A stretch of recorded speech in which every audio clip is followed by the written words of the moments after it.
Committee will come to order.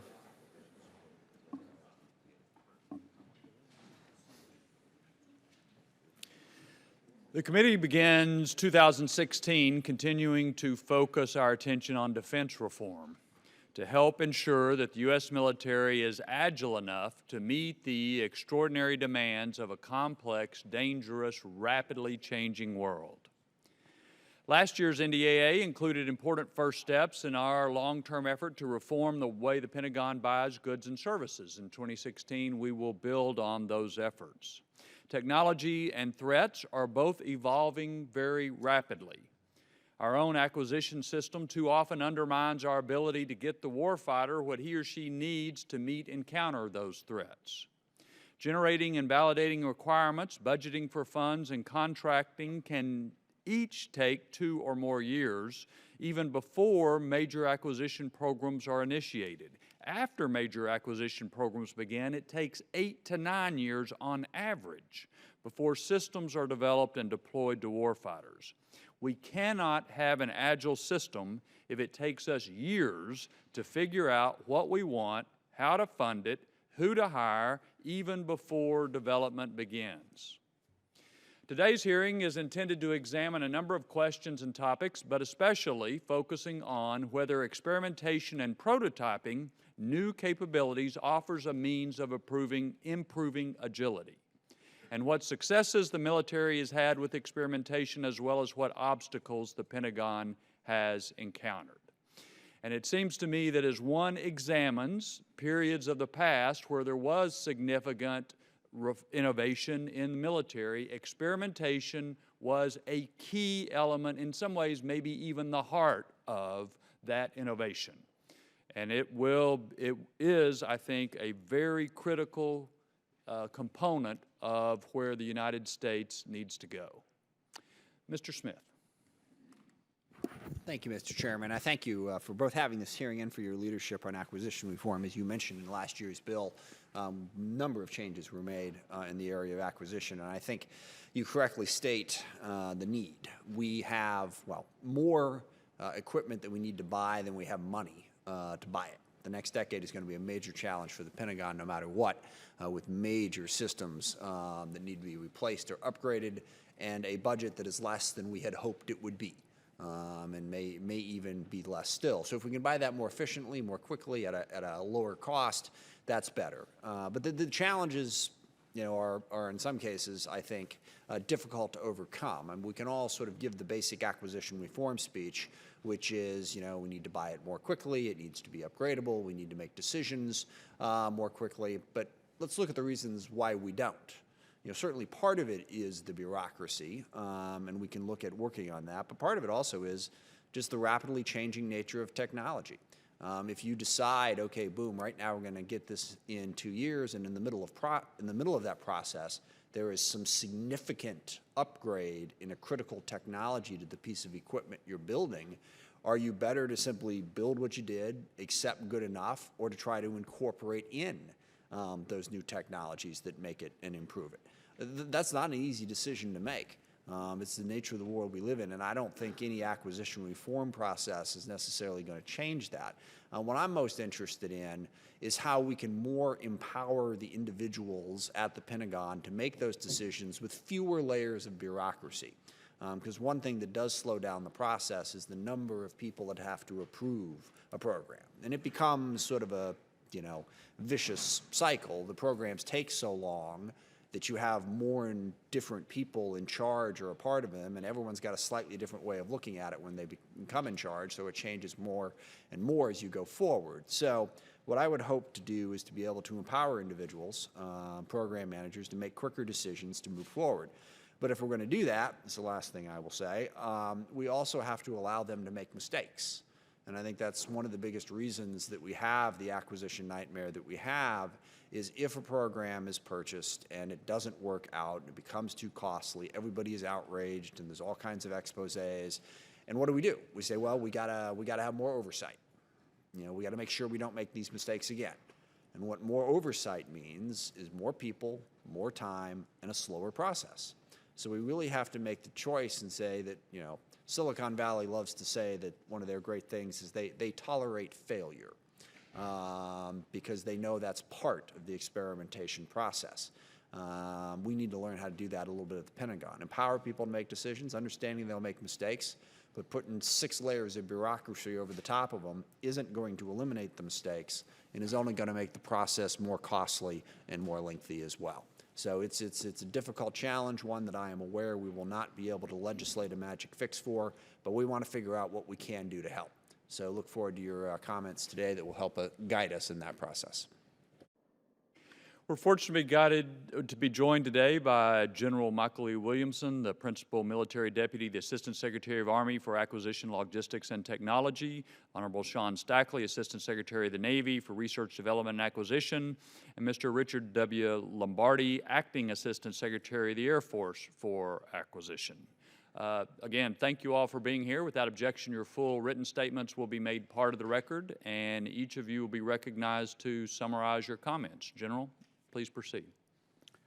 Chairman Thornberry, Ranking Member Smith, and distinguished members of the Armed Services Committee.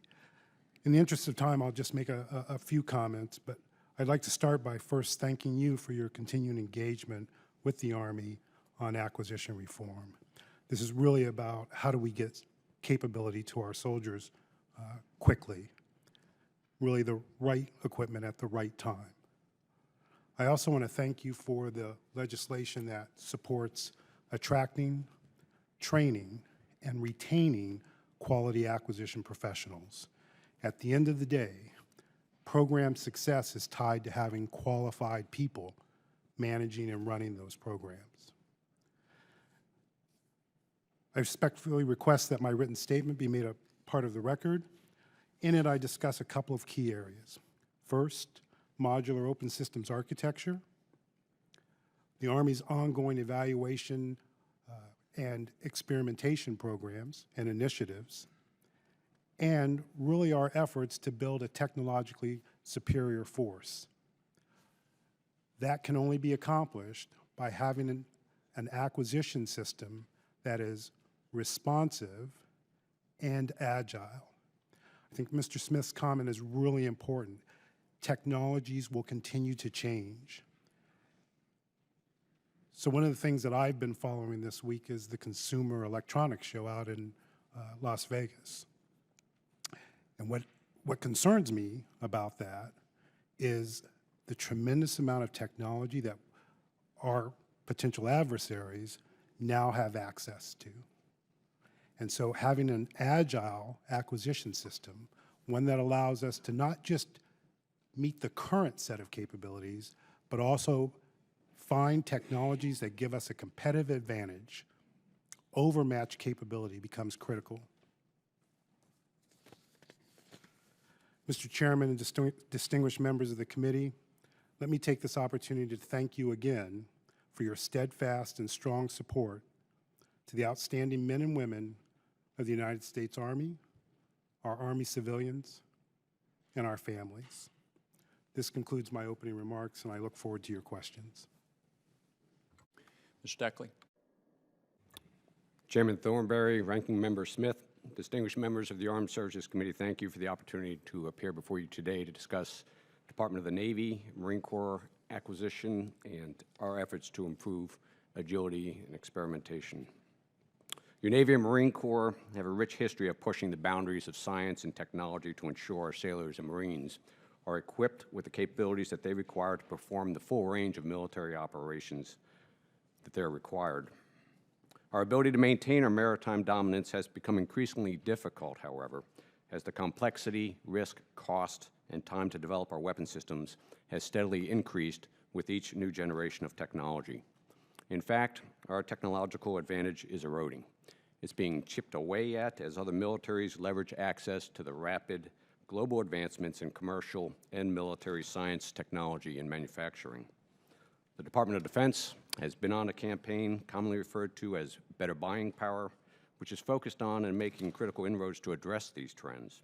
As well, we appreciate the work of your committee to understand the issues and to enact the measures that will support us in meeting our collective objectives to improve upon the cost and time required to develop and deliver these leading-edge warfighting capabilities. At the bottom line, Maintaining our technological superiority requires greater innovation and agility to more than offset our adversaries' growing capabilities. Early prototyping and experimentation are an essential element of our strategy. These efforts jumpstart the development process and inform critical decisions on operational utility, technical feasibility, producibility, cost, and risk in order to expedite the ultimate fielding of advanced warfighting capability. Now, what do innovation and agility look like today? In response to the proliferation of ballistic missile threat and turning to the proven capability of the Aegis weapon system, the President announced 6 years ago that we would install Aegis at a remote location in Romania to provide missile defense for our allies in the region. In the ensuing years, involving sites at Huntsville, Alabama, and at the Aegis land-based test site in Morristown, New Jersey, the Naval Warfare Center in Dahlgren, Virginia, and Wallops Island, Virginia, and the Pacific Missile Range Facility in Hawaii, the Navy and the Missile Defense Agency completed the design, development, and test of the most complex to date Aegis BMD baseline to perform the mission, and separately designed the facility and built, assembled, integrated, and tested the total system at Morristown, then disassembled, shipped, reassembled, integrated, and tested that facility on the ground in an austere location in Romania, all leading to turnover of the Aegis Ashore site to sailors of the Sixth Fleet about a week ago. In the interim, the Navy had provided ballistic missile defense by deploying 4 BMD-capable Aegis destroyers to the Mediterranean. Subsequent to their arrival, a new cruise missile threat emerged. In response, the Naval Research Lab, working with the Naval Warfare Center at Crane, Indiana, went to work breaking down the characteristics of the threat, and within a deployment cycle, assembled, shipped overseas, and installed on board the destroyers a transportable electronic warfare system that would effectively counter it. In parallel, the Naval Sea Systems Command went to work designing and installing on the destroyers an adjunct system known as CRAM that combines the radar of the Navy's close-in weapon system with a rolling airframe missile to provide defense in depth against the threat. And all the while, the newest Aegis baseline and the Navy's Surface Electronic Warfare Improvement Program are being updated with these capabilities to provide the permanent capability. Meanwhile, in the Fifth Fleet, a torpedo threat emerged that triggered a demand for torpedo defense for our carriers deployed in that region. In what was called the push to the bush, the Naval Undersea Warfare Center in New London, Connecticut, working with Penn State Applied Research Lab, developed and integrated a series of underwater sensors, an alert system, and an anti-torpedo torpedo that was installed on the USS George H.W. Bush prior to her deployment to provide the first ever surface ship torpedo defense system. And we are now further improving upon that capability as we transition to a program of record. Separately, in response to the combatant commander's demand, within a 12-month timeline, the Navy converted the retiring USS Ponce to perform the mission of an afloat forward staging base for the Fifth Fleet. And Ponce proved to be the perfect opportunity to put to sea the first ever laser weapon system. The Navy is leveraging this experiment to further our development of directed energy weapons. And meanwhile, on the other side of the globe, in the Seventh Fleet, demonstration by China of a long-range anti-ship cruise missile and a long-range anti-ship ballistic missile spurred rapid development of capabilities to counter these threats. And within about a year's time frame, the Naval Air Warfare Center at China Lake demonstrated the ability to employ the Tomahawk missile against maritime targets through synthetic guidance, and we're exploring further systems with new seekers for that weapon. Similarly, we're developing an anti-ship version of the air-launched missile known as JASM-ER, and we'll explore further steps to develop a surface-launched version of this missile. And while the details regarding defense against anti-ship ballistic missiles are classified, we're employing the same basic skills of integrating mature technologies into proven systems to rapidly provide the capability necessary to defeat the threat. Now, there are several key elements that are common to these examples of rapid prototyping and experimentation. First and foremost is a highly skilled and experienced acquisition workforce. And we're fortunate to have warfare centers, system centers, and laboratories equipped with world-class scientists and engineers uniquely qualified to develop technical solutions to complex warfighting problems, and they're positioned to leverage FFRDCs, academia, small businesses, and the greater defense industry to execute our rapid prototype efforts. The Department, with strong support from Congress, is taking measures to strengthen this workforce, and we look to further those efforts with you this year.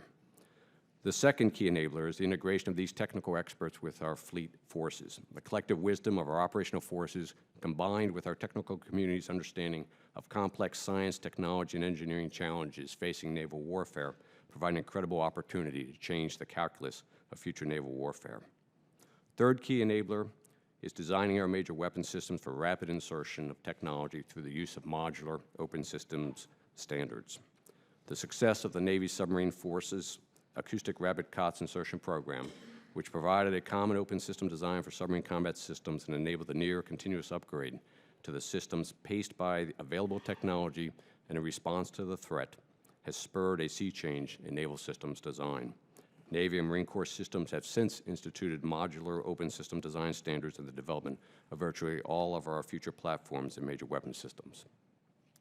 The fourth key enabler is a work in process, and that is agility on the business side of the equation, primarily budgeting and contracting to match the agility we expect and demand on the technical and operational side.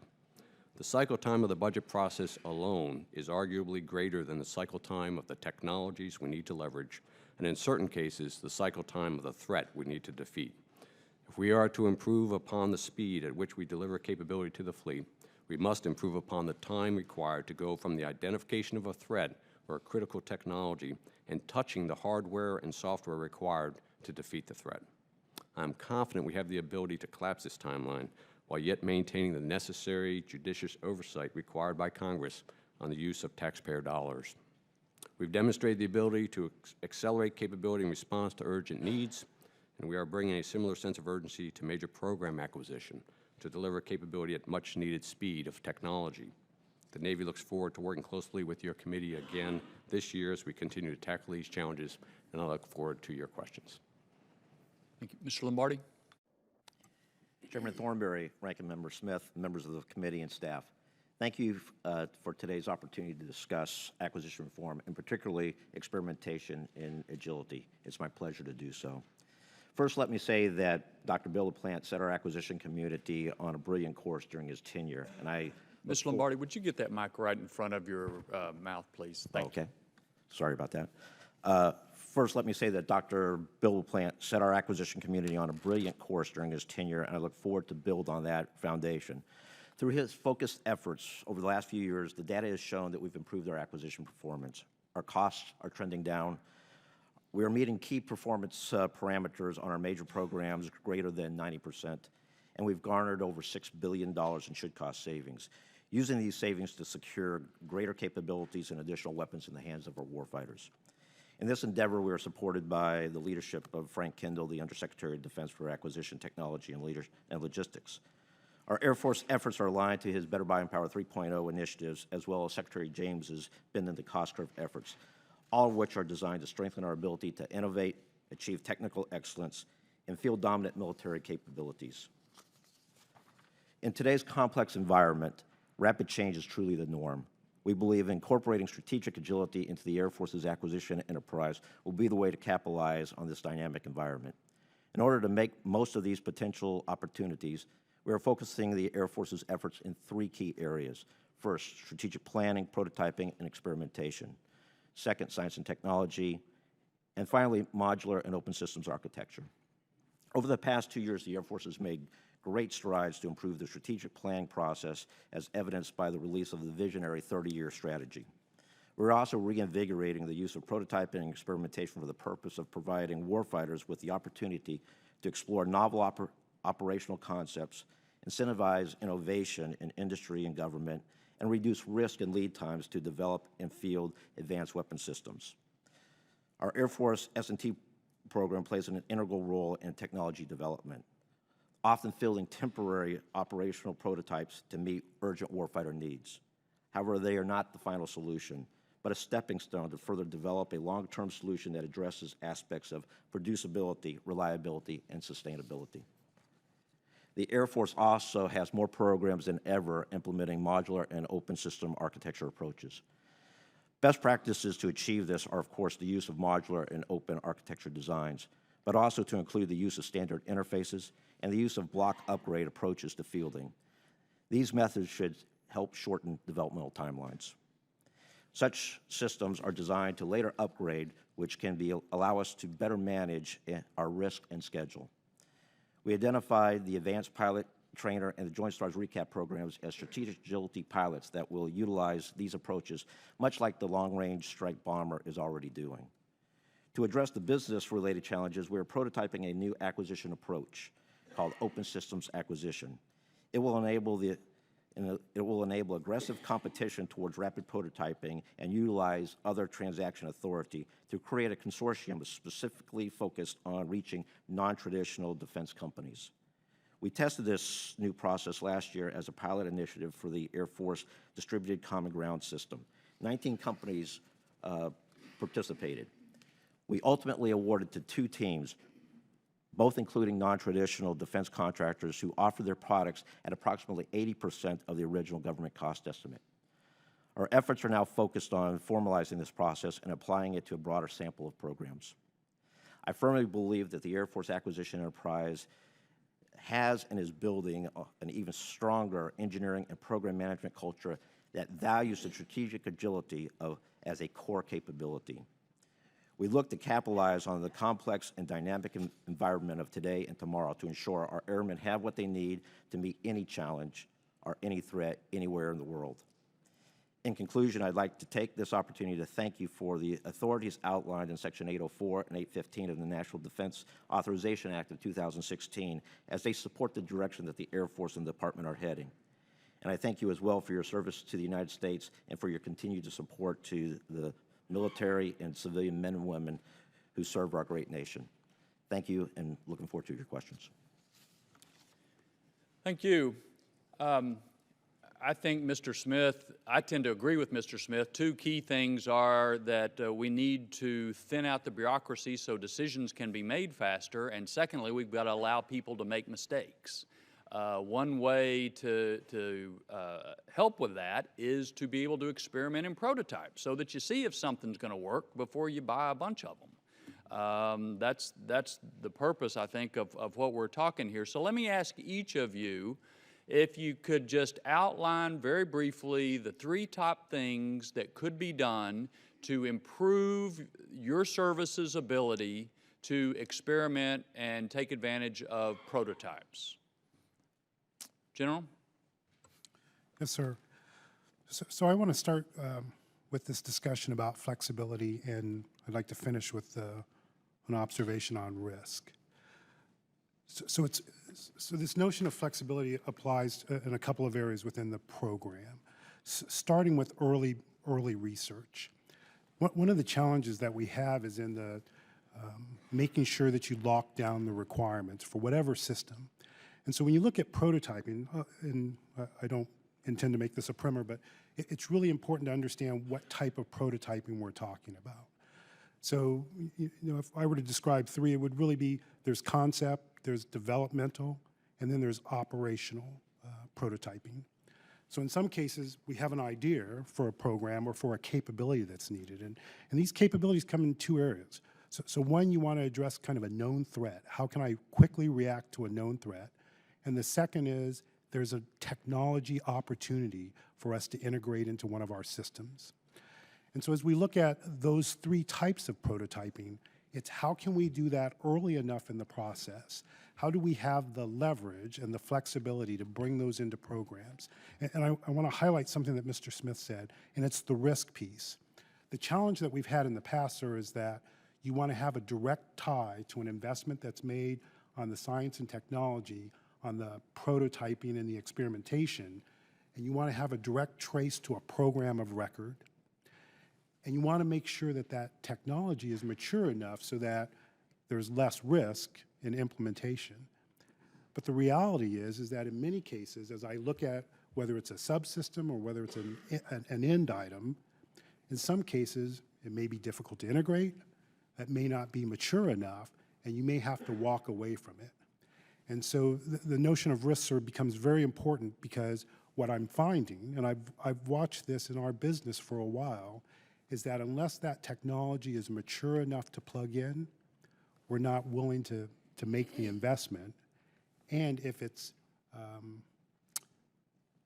not at the point where you have a great confidence, it's often hard to defend the funding associated, not only internally within the service, but also at the department and also to the American Okay, so taxpayer. if I could summarize that, an improvement you think could be made is the ability to prototype early in technology development, even when it may not be connected to a program of record, or to experiment with technologies. And then a different kind of experimentation and prototype is with more mature technology as you are approaching a larger acquisition. So there's kind of two kinds, and you need more ability to do the early, more experimental stuff without necessarily having it attached to a program of record. Yes, sir, that's absolutely correct. And just as an example, so for soldiers, for a dismounted soldier, the load that a soldier carries is really important.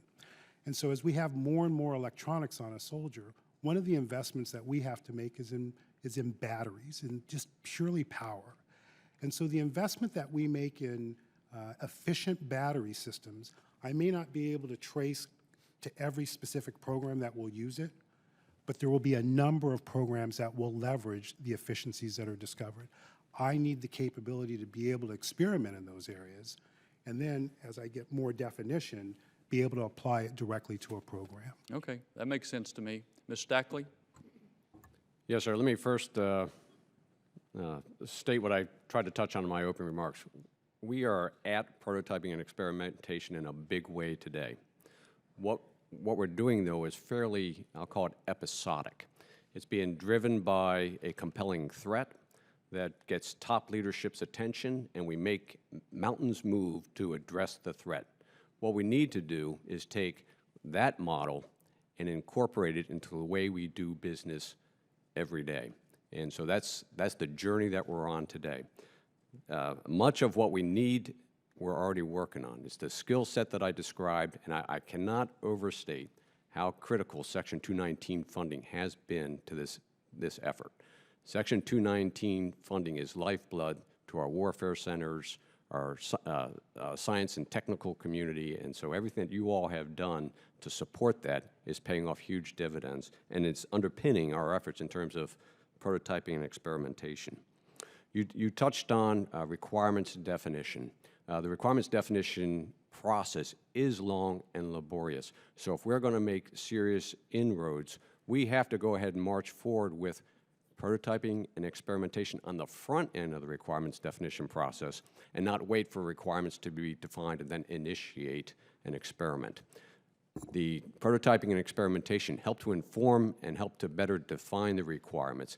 We want the ability to take the risk in that phase before we've invested large dollars and committed ourselves to a particular system solution. We want to go ahead and take those risks, experiment with what is possible, better define the requirements, narrow the solution set, get a better understanding of what the cost will ultimately be before we launch into the program of record.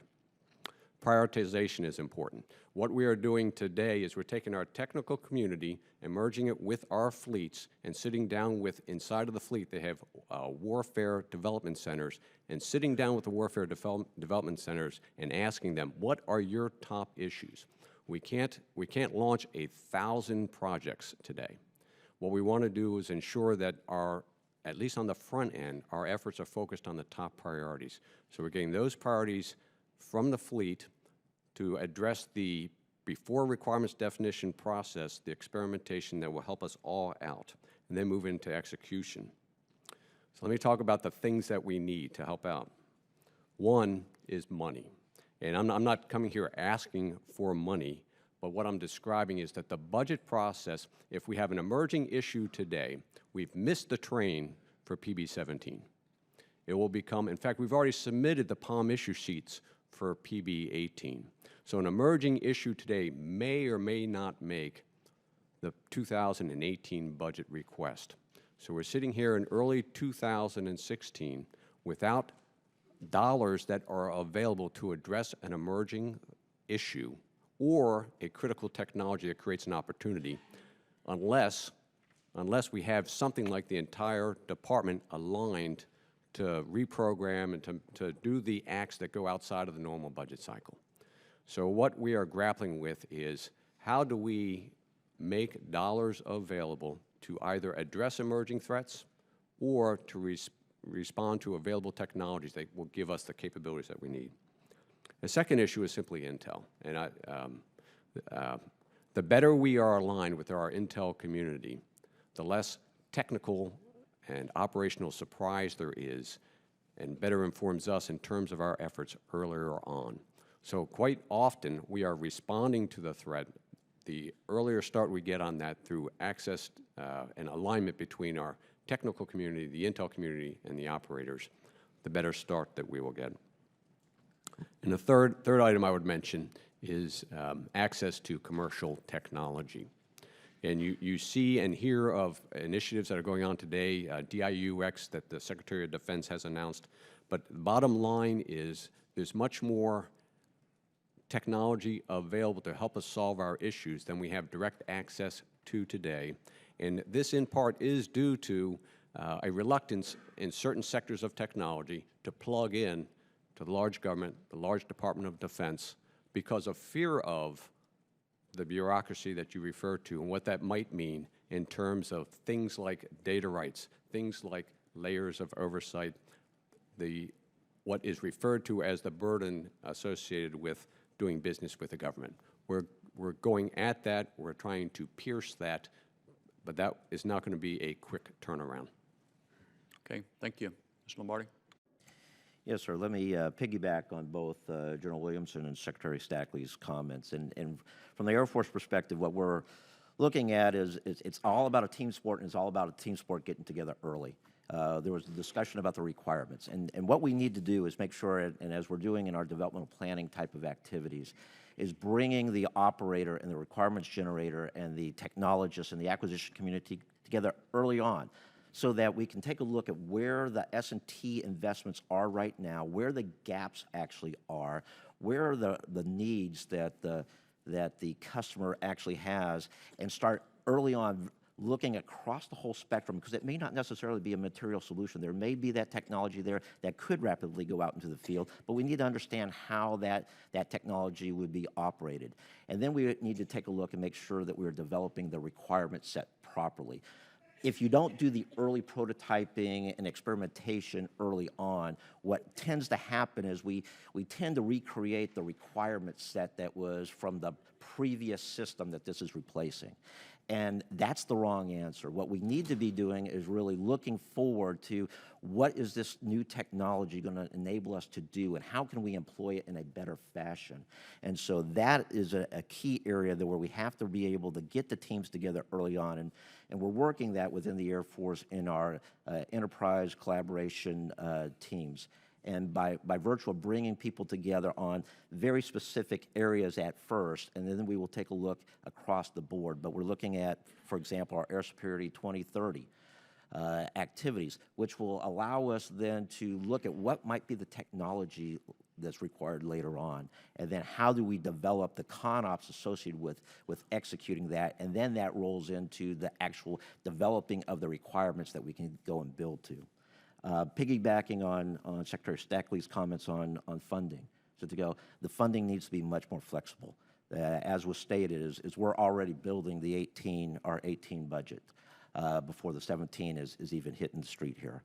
And in there, if we're really going to be able to look at our budget documentation, because this is in the RDocs, we tend to have to write to very specific areas. And as a result of that, we don't know 2 years out what specific areas that we're really going to want to attack.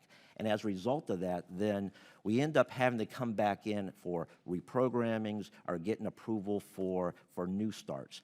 And so if there's more flexibility in the language and the documentation that would allow us to start activities with less specific details, that would be very helpful for us. And then, again, is bringing in the use of non-traditional players. We've had some good experiences with that. I mentioned in my opening statement the Air Force DCGS. what we've done is been able to do open, by virtue of having open system architecture, be able to bring in non-traditional players that we typically don't see in our trade space. And so that's an important area for us to reach out to that community. And that our DCGS office is actually reaching out to DIUX to understand where there are people who could actually, companies that could actually support them in developing new capabilities, agile capabilities, to bring new capability to the DCGS. Thank you.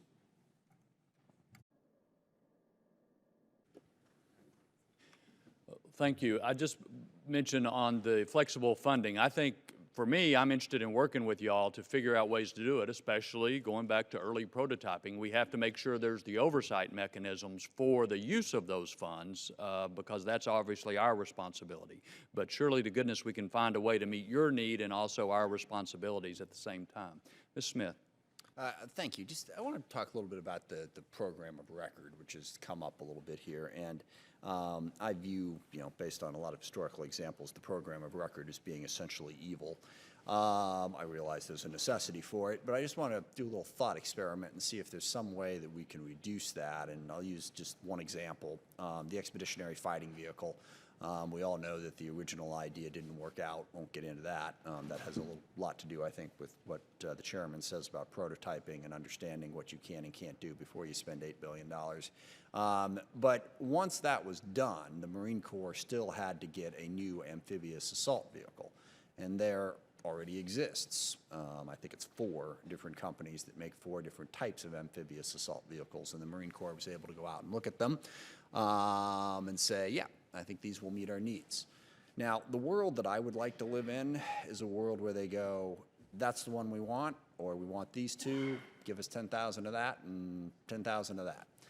Now, the world we actually live in is, even though these things already existed, even though the Marine Corps looked at them, they can make the decision, they had to go back and write an RFP out to those 4 companies, and they're down selecting and moving through it, and I'm sure somewhere along the way, someone's going to say, that's great, yeah, but can you make it lighter, or can you make it heavier? Could you put a gun here? Could you, and by the time we're done with it, this thing is going to wind up costing a heck of a lot more than if the Marine Corps could have simply said, like I said, give us 10,000 of those. That's great, let's go. So what is wrong with my scenario that I just described? Why can't we do that? And getting out of that scenario, is there any way we can reduce the number of purchases that are made by the Pentagon that require a program of record and simply allow for more buying, if you will? This isn't really commercial off the shelf because we were talking about a piece of defense equipment. You can't go out and buy your own amphibious assault vehicle. But it is nonetheless, commercial off the shelf, or if there's an existing piece of technology you want to buy. Is there a way to reduce our reliance on having a program of record and all of the cost that comes with that? Is there something we could do legislatively to help make that possible? Sir, let me take that question. I have a lot of history on this particular program. You correctly summarized the expeditionary fighting vehicle in terms of that vehicle prototype was in the late 1980s, and the program was canceled in 2009. It was difficult, just a difficult history that went behind that. The shift to what's referred to as the amphibious combat vehicle, which is the competition that is currently ongoing. In fact, we have an award that was done a few weeks ago. Yeah. There were, in fact, 4 competitors, and we've gone to a down select. Now, let me offer, you made a reference to cost. It would be cheaper to just go off the shelf than to go ahead and solicit proposals. I would refute that.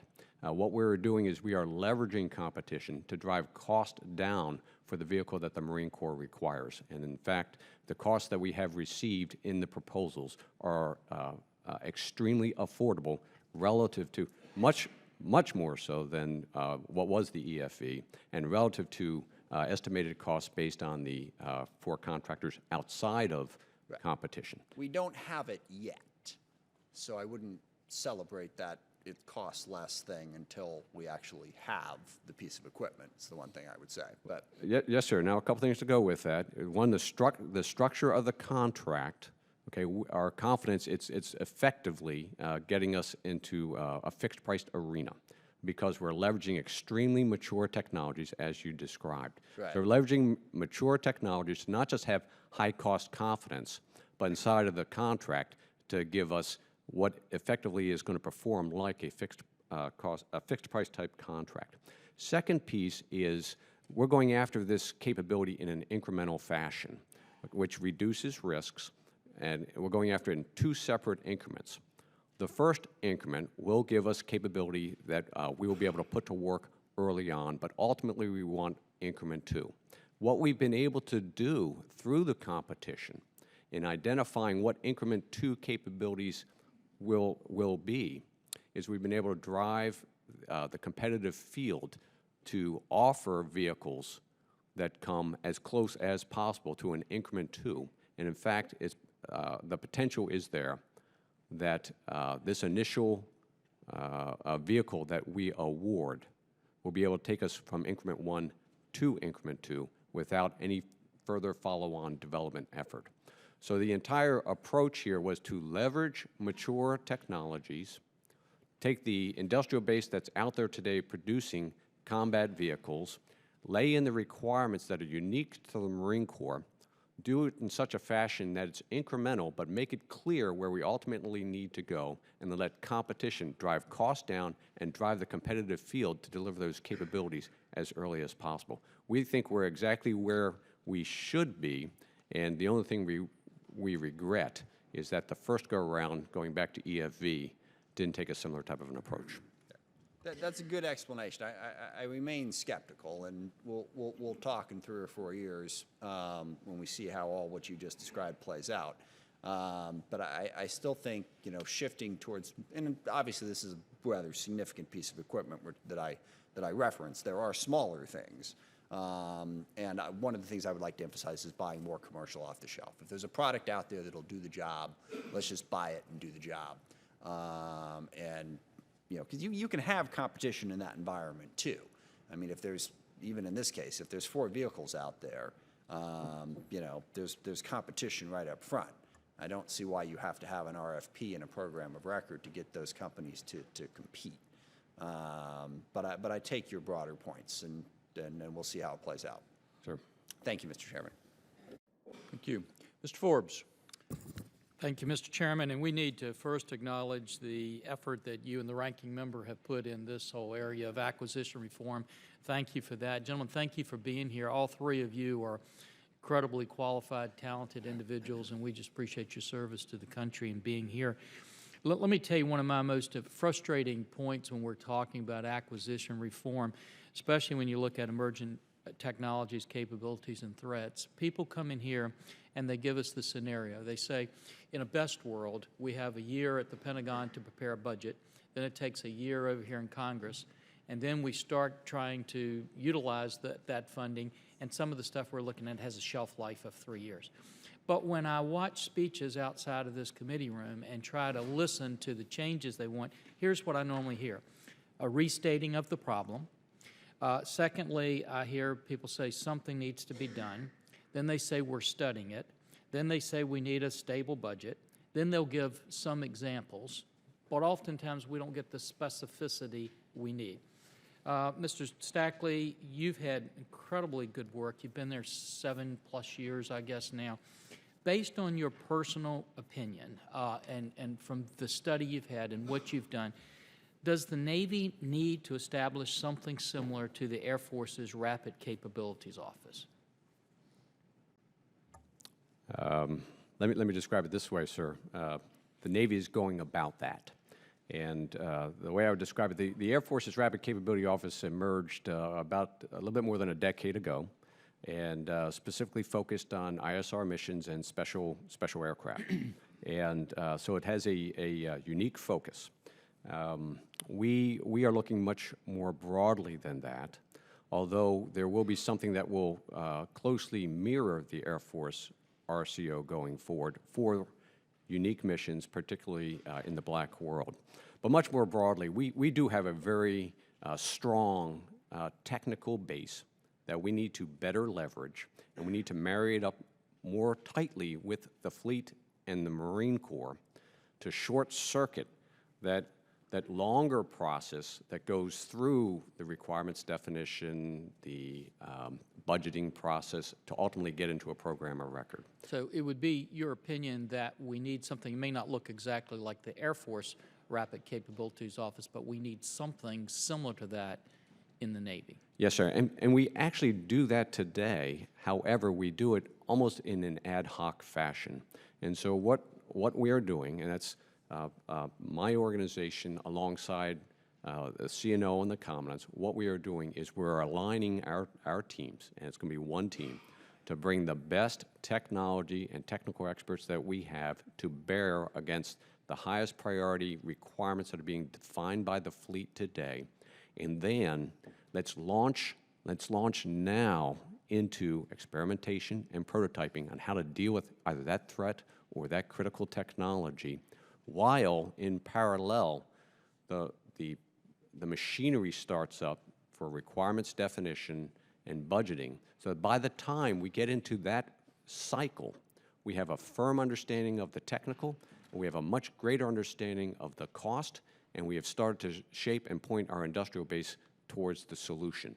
So we will both make progress in the interim and then reduce the amount of time it takes on the back end to ultimately field the longer-term solution. So it would be fair for the committee to expect that we would perhaps be seeing something in a more formalized structure like that Rapid Capabilities Office in the coming months? Yes, sir. I think you can expect that the Secretary of CNO and Commandant will do a more formal rollout of this construct. You also mentioned in your prepared testimony that one key enabler of innovation is funding expressly for rapid prototyping, experimentation, and demonstration. Will we be seeing any of that in the 2017 budget? And if so, where should we be looking for that? It would be preemptive of me to be discussing what is in the 2017 budget. However, most of these efforts are in an account called 6.4. It's in the R&D account 6.4. Right now, our 6.1 through 6.3 funding, which is sponsored by the Office of Naval Research, it's a very mature budget process, and I think you all are very well familiar with it. When you get beyond 6.3 and you get in 6.4 and beyond, now you're into programs of record. What we want to do is carve out the ability to increase our prototyping and experimentation inside of that 6.4 account, and we'll discuss it in greater detail when the budget comes across. Thank you all. Thank you, Mr. Chair. Ms. Davis. Thank you, Mr. Chairman. And really just following up with everything that's been said previously, can you pinpoint to some extent, and I want to applaud you because you have the answer, basically. I mean, you know what needs to be done. What is really getting in the way of doing that?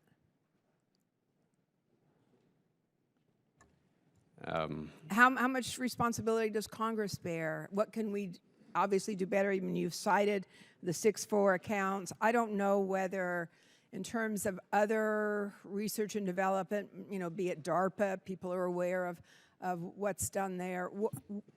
What else? Yes, ma'am. Where else do yes, we ma'am. drive If this? doing that is associated with the discussion we just had on funding, the issue is budget exhibits require that we define exactly how we're going to use the taxpayer dollars so that you all can authorize and appropriate and conduct the oversight.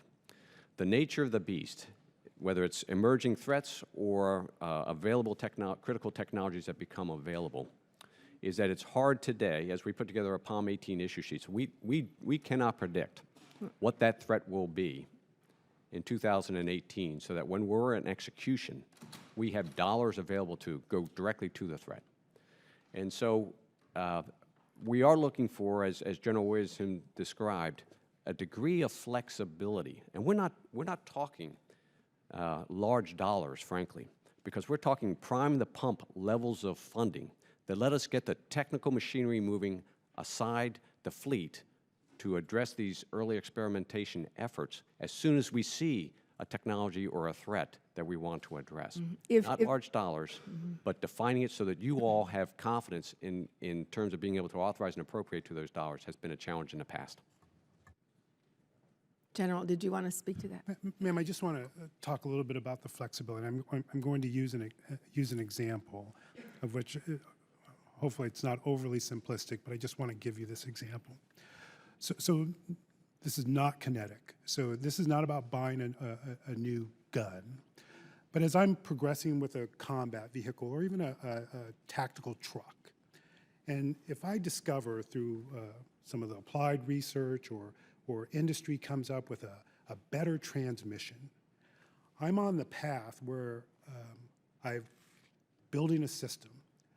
But a year into that, someone says, there is a great capability out here, a new transmission that will reduce fuel requirements by 50%.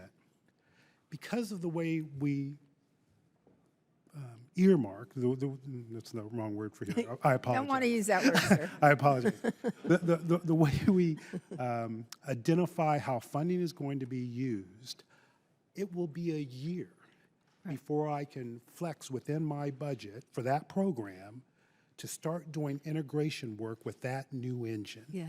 And so if I have some leverage, if I have some flexibility, say, great technology, because of things like modular systems architecture, I can start doing the work to plug that in now. I think we all see that as, I would hope that everybody sees that as very commonsensical.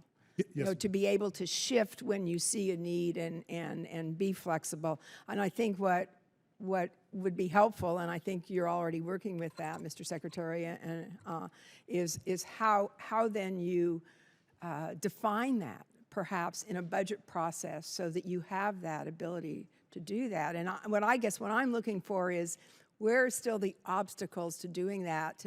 We've been in this situation now for quite a number of years, and I think just as Mr. Forbes mentioned, we kind of keep hearing the same thing.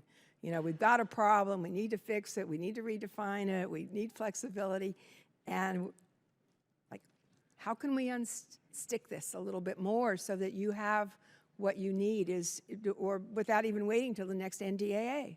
Yes, ma'am. Well, let me commit to you that when the budget comes over, we're going to be coming over with the budget and sitting down with the authorization and the appropriations committees to lay out an approach and a process that will give you all the confidence and the insight and the oversight in terms of how we would execute funding to increase the degree of experimentation and prototyping that we're describing here today. And you don't feel you can do that with existing legislative authority? Well, actually, I think we can. What we need to do is convince the Congress that it has the degree of oversight and insight that it needs to do its job. Okay, thank you, sir. Chairman Davis. Chairman Miller, sorry. I was thinking about Ms. Davis's comments. Chairman Miller. Thank you very much. I am wondering why you feel like the need for flexibility, and I understand for rapid acquisitions. In fact, Mr. Lombardi, you talked about flexible funding, and then Mr. Stackley and General Williamson, you both have referred to it. There probably was a reason at some point that Congress kind of stovepiped the money and the way it comes to you. Any idea what that reason was?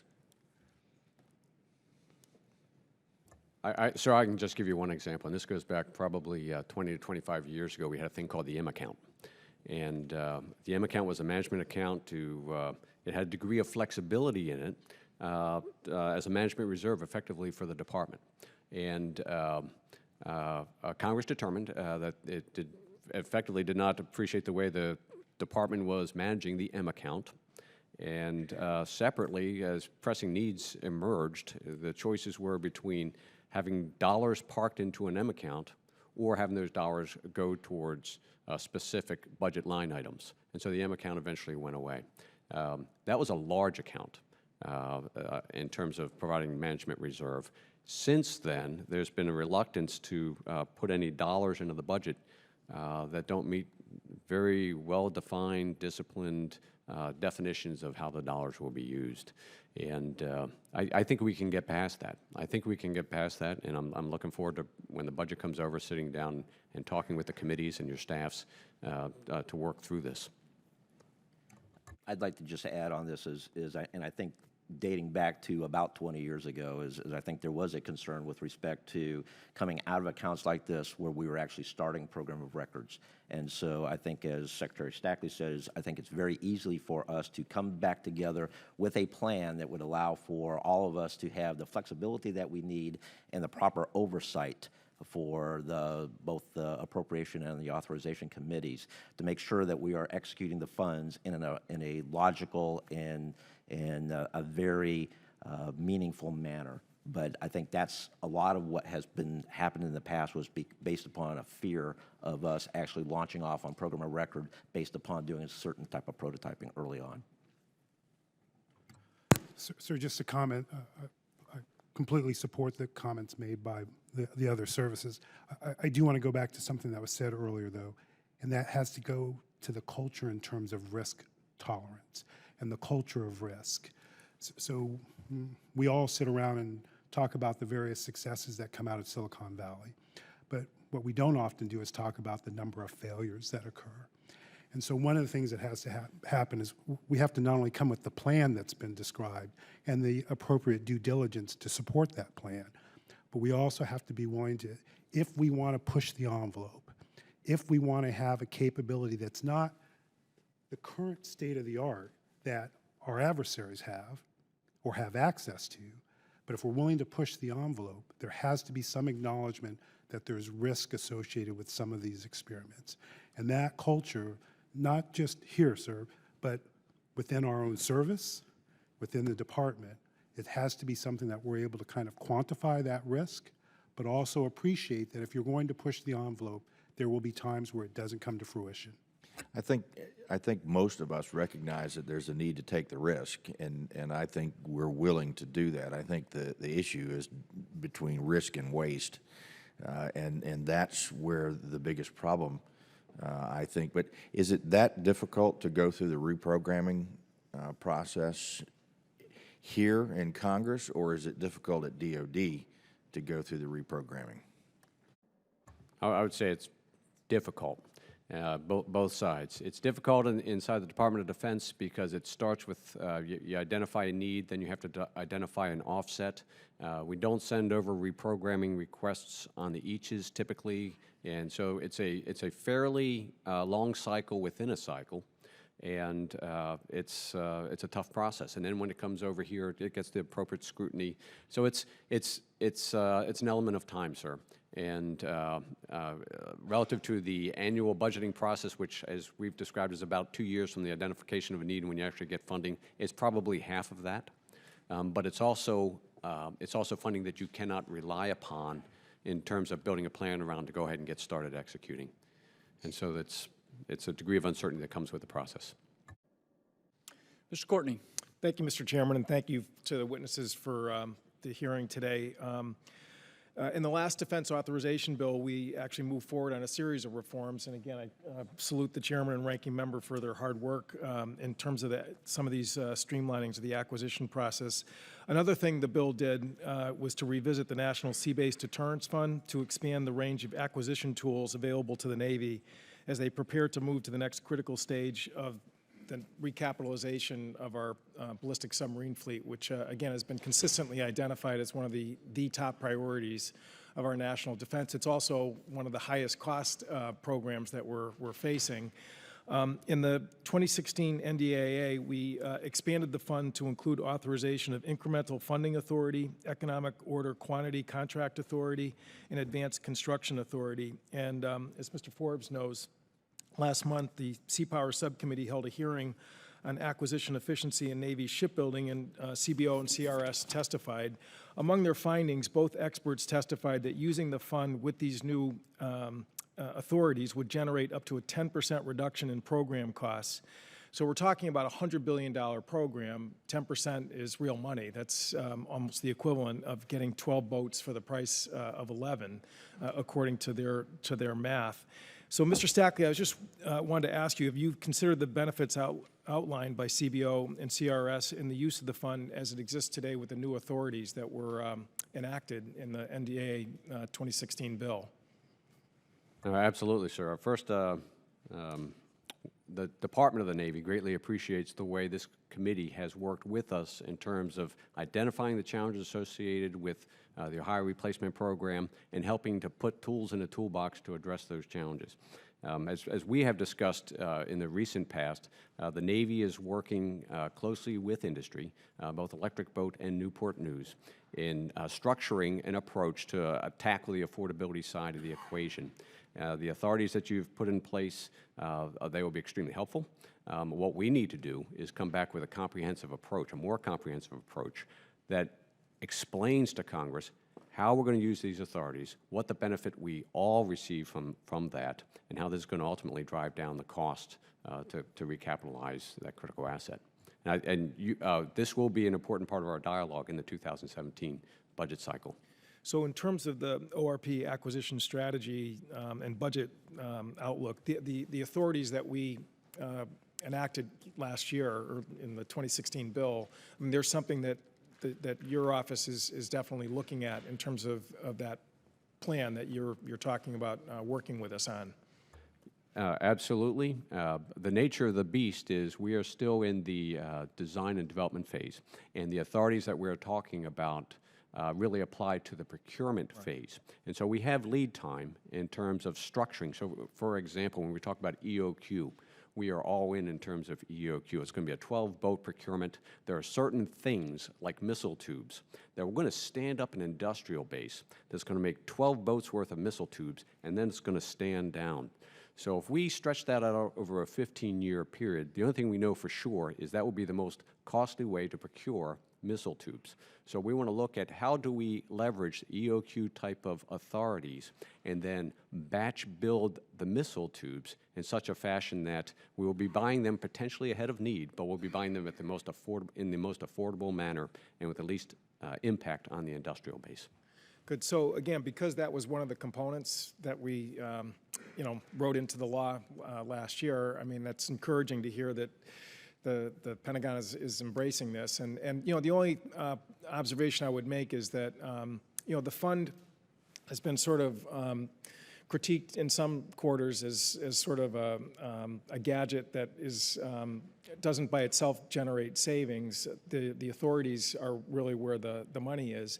But what I would just note is that, what we were able to do in this committee was to sort of package those authorities under the umbrella of the fund, which I think really made the legislative process, which has also got its own sort of cumbersome challenges, move smoother. So I think unpacking them and trying to do it sort of in a one-by-one process in terms of these authorities, I think is potentially going to undermine our ability to keep this moving forward, again, in the most intelligent, cost-effective manner possible. So again, thank you for your comments this morning, and we look forward in the next coming months to making sure that we give you those tools in the toolbox to make sure that this program, which is going to be a huge fiscal challenge, gets done, again, the most efficiently and cost-effective way possible. Thank you, Mr. Chairman.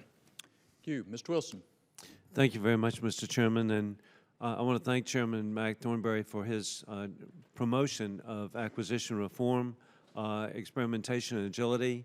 I believe he's really making a difference, and with your help. And in particular, Secretary Stackley, what lessons can you draw from the experience of fielding a prototype laser weapon system on the ship Ponce that might illustrate the value of prototyping as well as the limitations? Yes, sir. Thanks for the question. The laser weapon system on board the Ponce, size-wise, it's what we refer to as a 30-kilowatt system. And so it's probably at the lower limit of lethality. But what we're able to do by experimenting with it is to understand how does the laser perform in the maritime environment, which has always been a risk with this type of technology. We're learning what do we need to do to scale up from 30 kilowatts up to notionally 150 kW, which is a more lethal size weapon system. What does that mean in terms of shipboard space, weight, power, and cooling requirements? What is the performance of the system against moving targets, both surface, fast-moving surface targets, as well as aerial targets? And then what is the ship system, and most importantly, the operator perspective in terms of utilizing this and coupling it with other self-defense capabilities on a ship. Our next step is today we are taking the lessons learned from the Ponce, and we are evaluating and exploring a 150 kilowatt system to go on board a DDG-51 class for experimentation and prototyping to determine, is that the right size, shape for a system that will provide the degree of lethality that we're looking for out of this directed energy system. And speaking of systems, the success of the nuclear navy with submarines, with aircraft carriers, other ships, with the reactors that are located, what research is being done to promote small modular reactors that can be used at military facilities around the world to make them independent of electrical grids? Sir, I know there's studies that have been done on this. I'd have to get back to you with a more thorough response to give you the results of those studies. Well, the success, again, of the Navy for decades should be replicated with SMRs, and I wish you well. For each of you, General, thank you. Mr. Lombardi, thank you for being here. What challenges or limitations do you see from the acquisition community in pulling good technologies developed by science and technology, S&T investments, into the acquisitions programs of record? So I would say that it's consistent with some of the discussion that we've had today in that how do I, one, have more awareness of those programs? So the work that's being done out in Silicon Valley in terms of exposing some innovative companies to our requirements, I think is a great start. The problem for us is, because I'm not completely sure, how do I create headroom within programs so that I can bring those in as I discover them and plan for them? I think that's the biggest challenge for us right now, is identification and then the ability to have enough agility to fund them as we discover them into a program. And I'm glad you mentioned Silicon Valley. I'm very grateful for the efforts of Secretary Carter working with Silicon Valley to address the challenges of cyber warfare and conflict. Secretary. Yes, sir. I think as we've talked before, is the importance of being able to bring together the technologist and the operator early on to really kind of understand where the real investments need to be in S&T to take care of near-term needs, but also look at where the long-term gaps are and where we need to be investing our S&T dollars.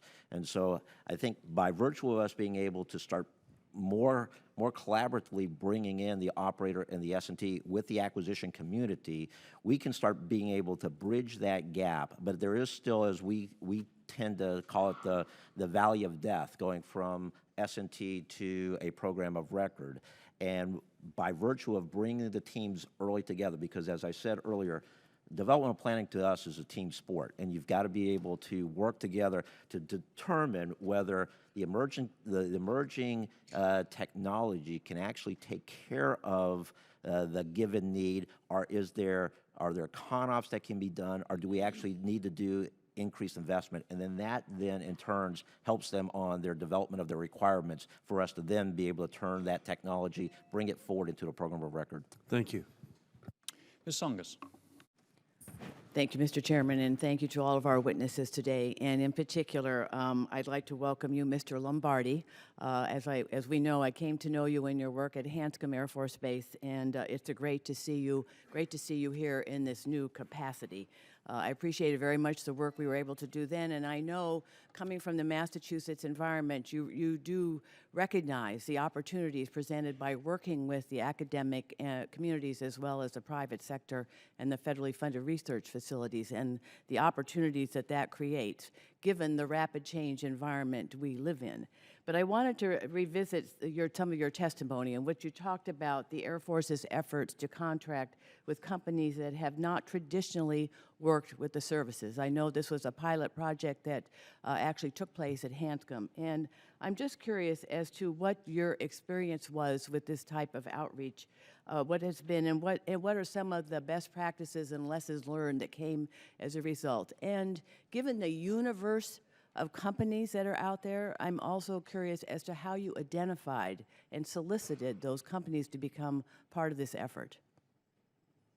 Yes, ma'am. Well, as I mentioned, and you're correct that this was all done as part of the team up at Hanscom, the PEO up there, Steve Wirt, as you're well aware. The DCGS program, what really helped us in being able to reach out to non-traditional companies was actually the fact that we had gone in and opened up the architecture with respect to the DCGS system. And by virtue of doing that, that opens up the capabilities of really going out to the non-traditional players, because oftentimes the non-traditional players are the ones who are going to provide you near-term, really relevant applications or smaller components and everything. And so in the case of the DCGS, what was really interesting on this is that we were able to take a process that was actually, our DCGS is actually a system that takes in the intelligence and disseminates it out. And it's disseminated out to not only our U.S. forces, but also coalition forces. And so the security levels are different. And so what was happening is this was a manual thing that was done over a half hour to an hour to be able to essentially take out elements of the reports to make sure it met each of the different players, different partners. And so by virtue of doing this application, we were able to get that work done in the matter of 30 seconds. But how did you identify the people that you brought into this effort? How did you reach out to them? By virtue of going out and doing this as other transaction authority, we were able to reach out to and build a consortium. And of that, the consortiums were all playing together. And the consortium was built with traditional and non-traditional players. And by virtue of that, then they started teaming together, knowing where the real capability of each were, and came together into, as I said, there was originally 19 different companies, but they then went into about 13 teams, and ultimately we got us down to awarding of 2. So it was really the use of the other transaction authority that allowed us to reach out to consortiums that were building upon themselves in this manner. And this was an experiment, so you weren't really wrestling with the company's concerns that Mr. Stackley referenced about the non-traditional defense companies who don't know how to wrestle with the data rights issues or are concerned about them, or the oversight issues. It was really more an experiment that sort of put those things aside? It was an experiment from that standpoint, but I think there's an opportunity here, and particularly as we look at more and more of our systems having this open architecture approach, where we will be able to reach out and get to people who are really more of the non-traditional players, and because in that case we're going to actually own the standards, we're going to own the interfaces, we're going to own how everything is integrated in together. And so by virtue of doing that, we can reach out to a better population of players to be able to support us. And you're taking this into account as you formalize this process and broaden it? Yes, ma'am. Thank you. I yield back. Mr. Turner. Thank you, Mr. Chairman. Mr. Lombardi, now the focus of this hearing is on experimentation, agility, and ultimately delivering combat capability to our men and women in the field. With that in mind, and for over 6 decades, the Air Force's Big Safari program has been an extraordinarily successful, agile organization, and it has in the past been a go-to organization when capability was needed in a short amount of time.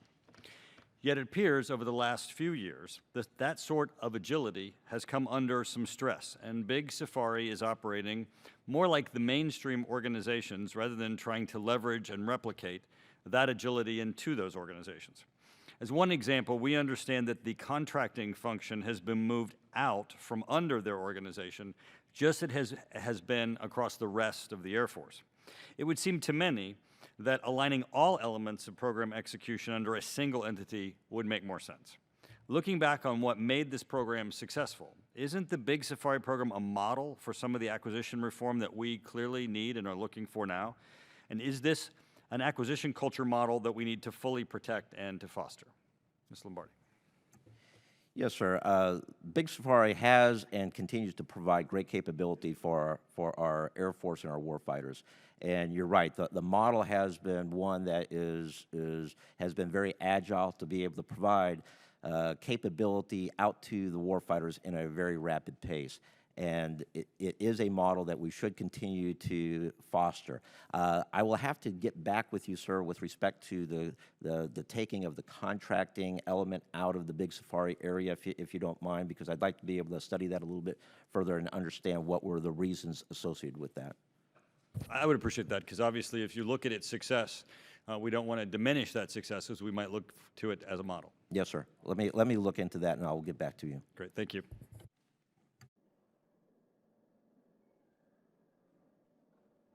Mr. O'Rourke.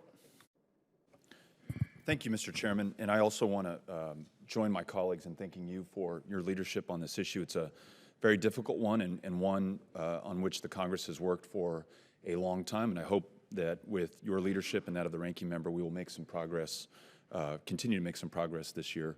There were a number of obstacles listed by both the chairman and the ranking member as to why acquisition reform has proven so difficult. One that was omitted, I believe, was the influence of the defense contractors themselves.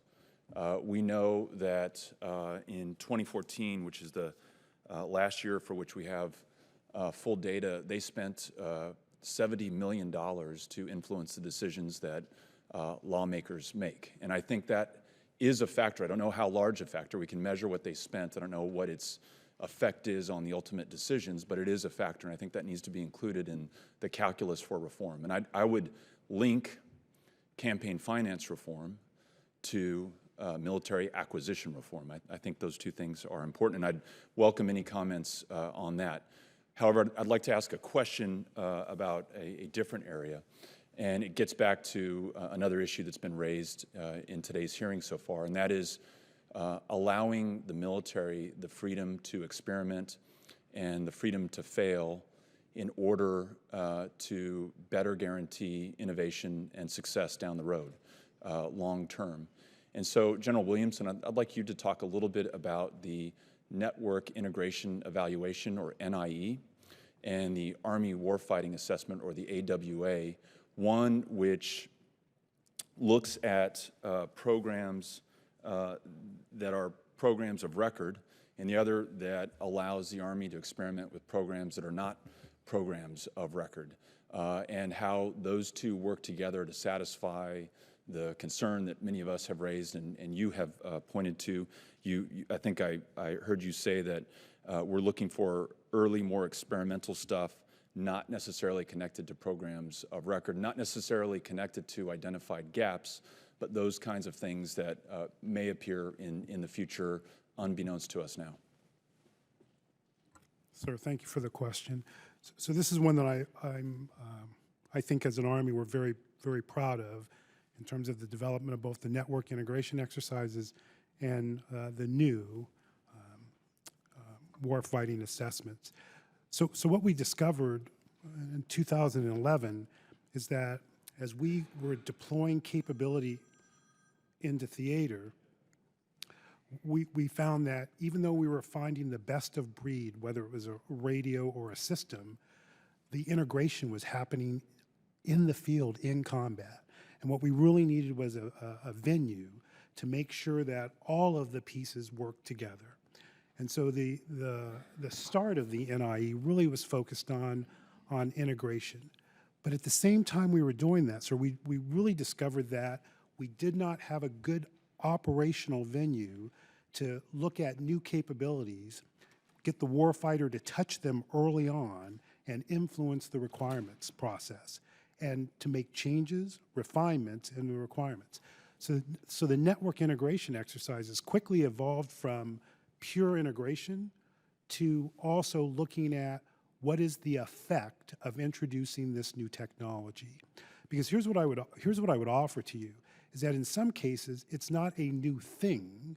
It could be a new use for an existing technology. And how you do tactics, techniques, and procedures, how you organize your unit, all of those things have an effect on, am I increasing war fighting or the power of that unit?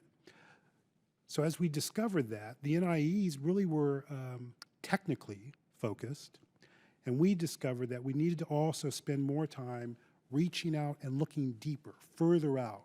What capability do we need 5 years, 10 years, 20 years from now? And the warfighter assessments that we're now implementing give us that capability. And so to your point, this is really what's so important about what we're doing, is that that information comes back and it influences not only current systems, but it also sets the conditions for the requirements documents that are more realistic in terms of what's really needed.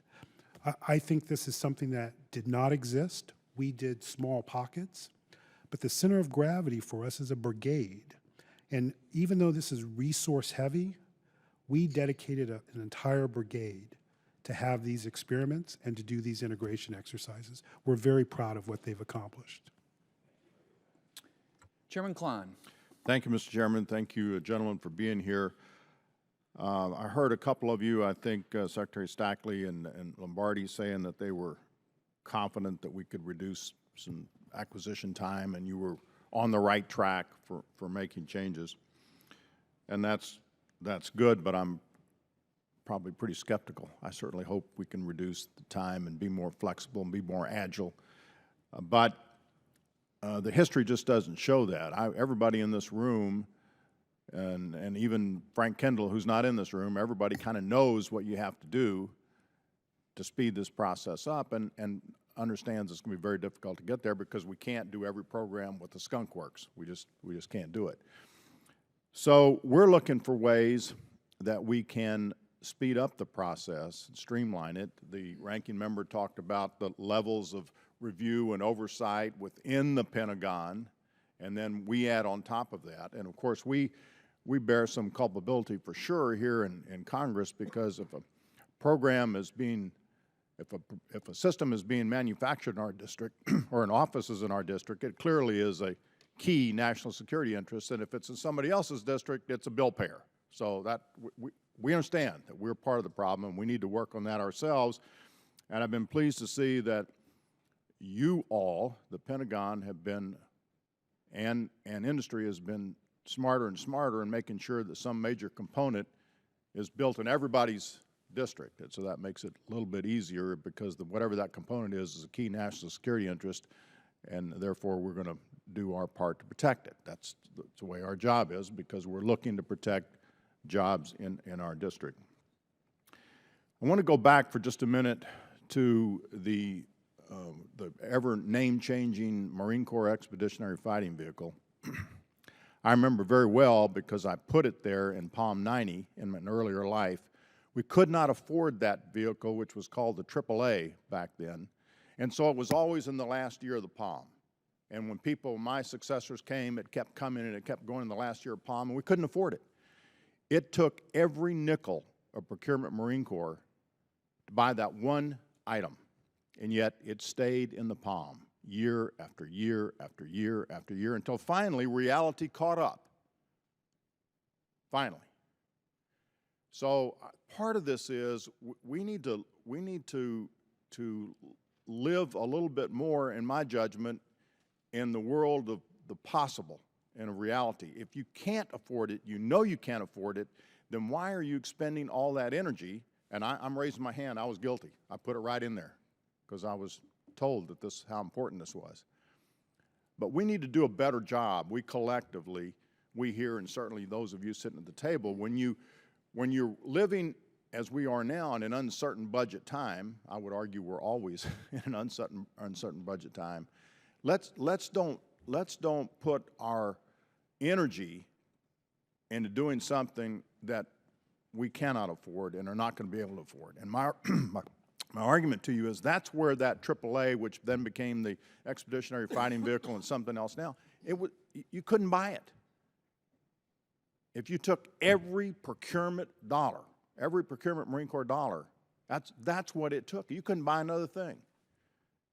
Couldn't buy a single rifle. Nothing. So I think that's part of this process. We all know that the JROC, the whole requirements process is cumbersome.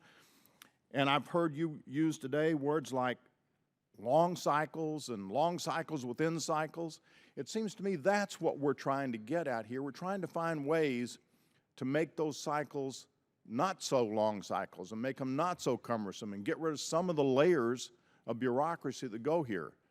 I can never fix the fact that Mr. Turner is going to worry about some office or some production in his district. I guess I could worry about it, but I can't change it. But these processes, these bureaucratic processes, we need to be getting at, and I know we want to do everything we can to clean that up as much as we can. And we just got to stop doing business the same old way. And I know you know that, and you're trying, and if there's something in statute that needs to be changed, that's what we want to hear from you, because we want to help you. I yield back.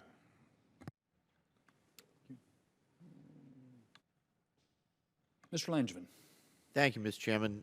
I want to thank our witnesses, Secretary Stackley and General Williamson and Mr. Lombardi. Thank you for your testimony and for the time and attention you're putting into this area.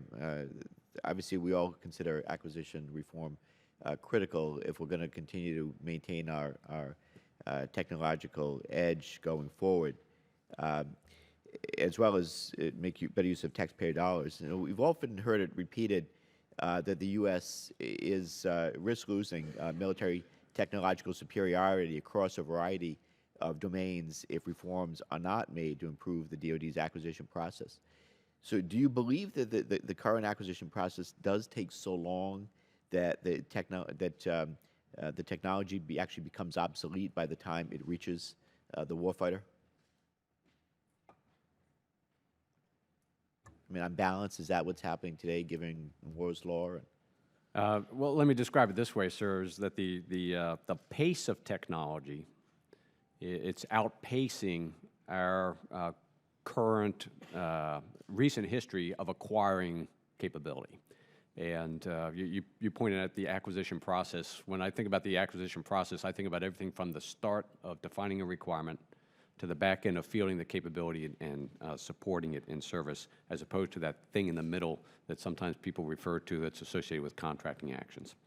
It is a long and lengthy process, and much of the theme of this hearing, talking about how do we jumpstart this, how do we accelerate it, much of the theme of this hearing is about taking risk up front to try to accelerate that requirement's definition, the understanding of the requirement, and the maturing of the technologies. Let's take that risk up front to try to collapse down some of that timeline. And then when we shift over to a more traditional development and production phase, then we're starting at a much more mature level, much better understanding of what we have to build, and can, in fact, accelerate that at the same time.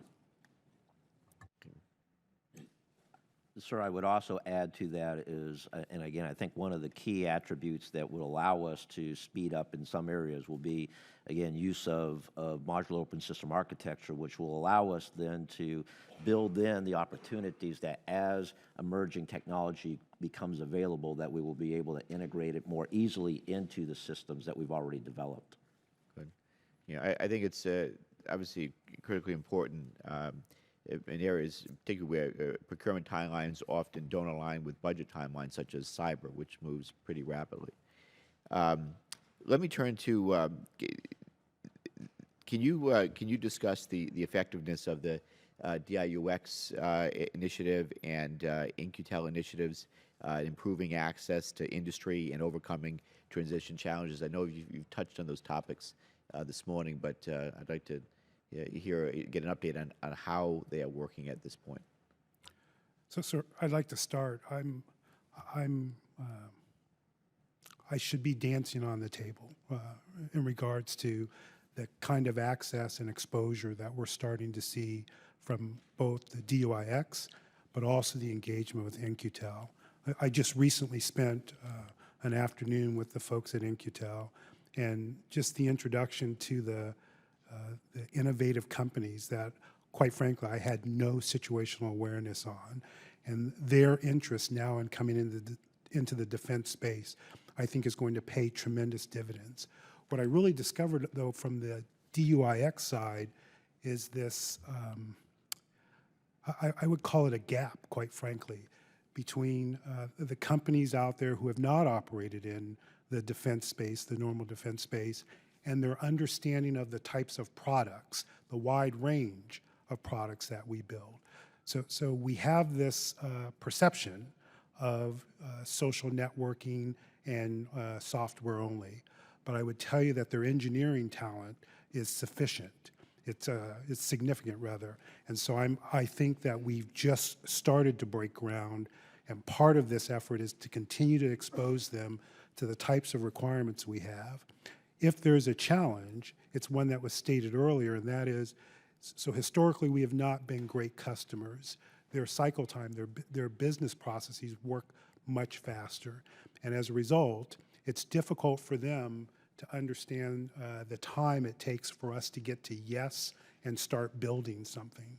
So it starts with exposure, and I think what we have to do on our side is make sure that we are tightening up some of the lengthy processes that we have. Very good. Thank you. Mr. Rogers.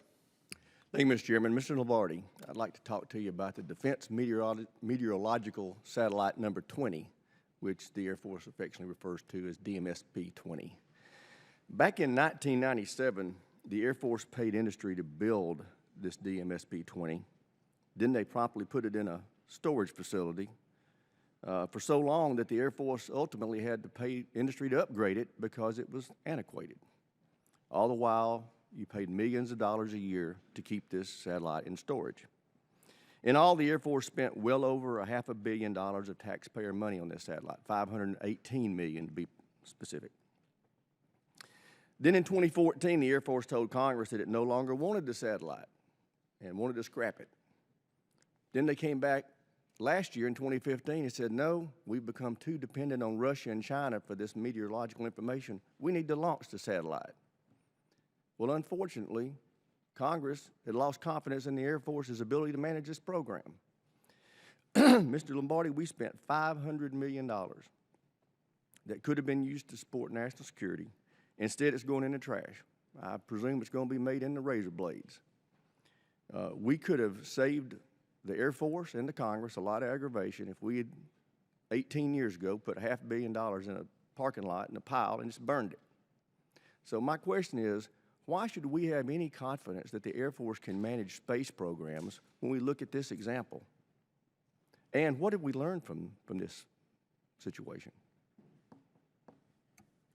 Sir, I would tell you that the Air Force truly does understand the space business and understands how we need to operate in space. The DMSP, the 20 example that you put out is an unfortunate one in which you're absolutely correct, is that we have at a point where we are not able to execute that satellite. But I would tell you that the Air Force has a tremendous understanding of the entire space business, and we are dedicated to be able to continue to provide that capability for our nation.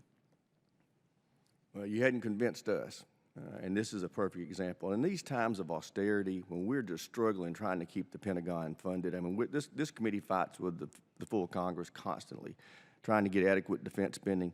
This kind of example kills us. This is just an inexcusable waste. But now, moving on, and this is to any of the witnesses. We've seen a number of cases where innovative acquisition approaches have led to quick, very effective procurement of desperately needed capabilities. One of the best examples is the public-private partnerships allowed to build military family housing with minimal upfront investment from the taxpayer. We've also seen energy savings performance contracts that have allowed us to build modern buildings and leverage long-term energy savings with minimal upfront taxpayer dollars. How can we extend these type of innovative arrangements? Are there new types of innovation you believe are needed? And most specifically, what statutory authority do you need to ensure these type of arrangements receive fair consideration? Let me start. I think we referred to DIUX as an example of how we're trying to explore greater access to innovation, where we're trying to engage with a sector of our commercial technology, non-traditional for defense. We want to get a better understanding of what makes them successful, better understanding of what leading-edge technologies are in their hands that could provide great military utility, and perhaps more importantly, is establish a longer-term relationship with this sector. Now, in doing that, we've got to overcome some challenges in-house. When we take commercial technologies and then try to convert them to a weapon system, we have different standards. And that is really underlying much of the challenge that we deal with today when we talk about innovation. There are very few instances where we can just take a commercial technology and carry it into war. But on the other hand, we have to take a hard look at the standards that we apply for our weapon systems, ensure that we're not placing excessive technical burden that would preclude these technologies. You're missing my point. I'm talking about taking creative approaches to financing program procurement. And, you know, one of the things that I'm hearing is that CBO, as well as the OMB, are the problem in scoring, that we had to statutorily change the law so that the military housing could be built by private money and paid for over time. I guess I'm looking for, do you think we need statutory change to try those, to approach procurement with financing over a long period of time instead of paying for it in 1 year? Do you need some legislative authority to do that? My time's up. If you could respond in writing, I would appreciate that. I'll just very shortly say that I don't think there's a broad brush, but I think what we owe you is, what we need to do is have a discussion about the specifics of examples or initiatives that we want to attempt, because there are very clear cases where scoring does stand as an impediment, and we'd like to bring the case. Thank you very much. Ms. Sanchez. Thank you, Mr. Chairman, and thank you, gentlemen, for being before us. So, in reading through your statements and listening to some of what you have said, I am gathering that you are asking for more leeway, you are asking for more money, you are asking for less, not oversight, but less restrictions or requirements on how you spend the money. So, you know, I'm probably one of the few members here that gets to take a look at a lot of our classified programs where we spend, for lack of being able to talk about it in open session, billions and billions of dollars, where you have an incredible amount of leeway. Lots of money, ability to make prototypes, where it's okay to fail on our programs because we're investing for the future, we're trying new technologies, we're making new technologies. So if we would do that with more of our budget, if we would have more ability to fail, have less restrictions on the money, I think that I would see that as the American public seeing a lot more big failures from both our Pentagon and our military-industrial complex, which I think would undermine the confidence that Americans have in what we are doing with respect to defense. And I have only to note, Mr. Chairman, the F-35 program, which was a very open program where we tried new things, like concurrently doing the development at the same time that we're producing the product, which led to $700 billion overrun and 7 years later, and we still have a lot of problems with it. So I'm trying to understand why you want more leeway. I think we need to have actually more oversight. I think we have to have a real audit of the Defense Department.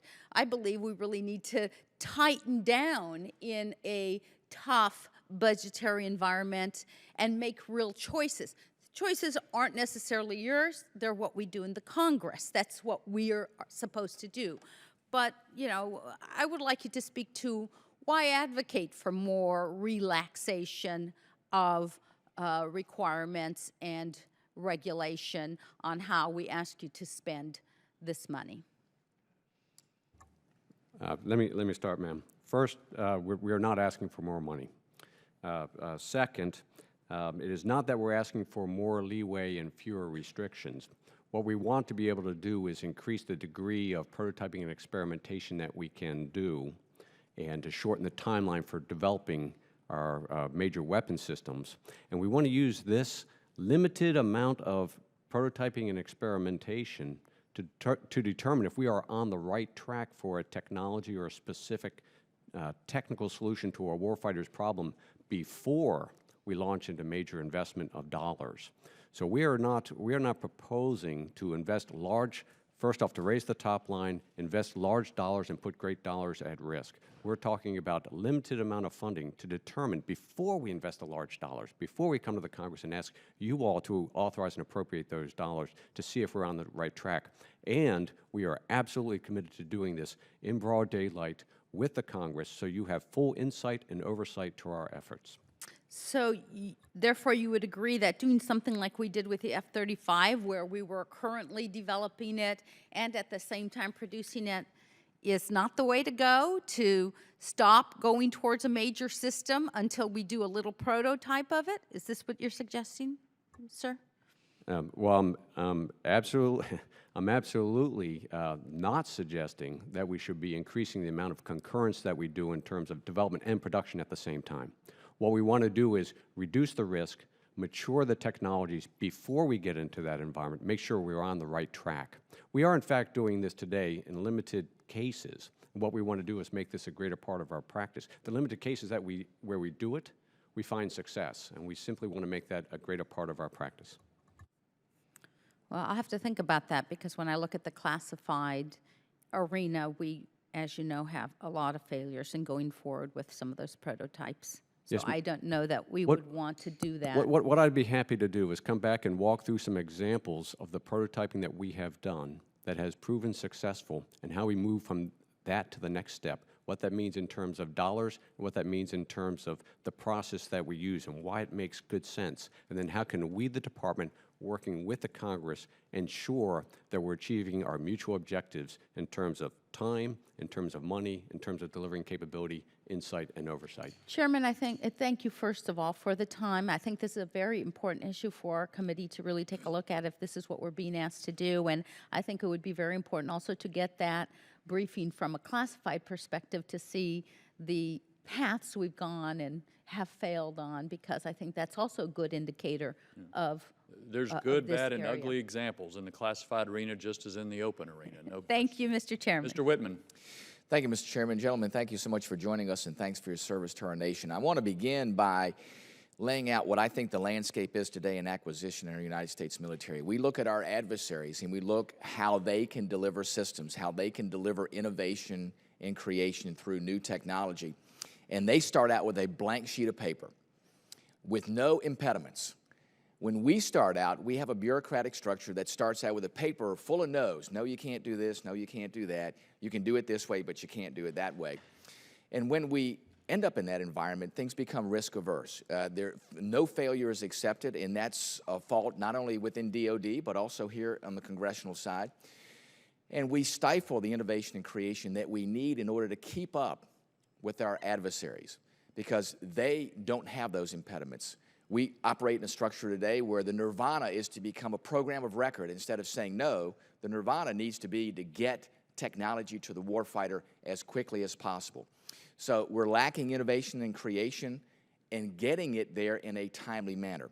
The question then becomes is, how do we make that happen? And we've all talked a lot about process here. And process is important, but let's not forget the purveyors of process. That's people.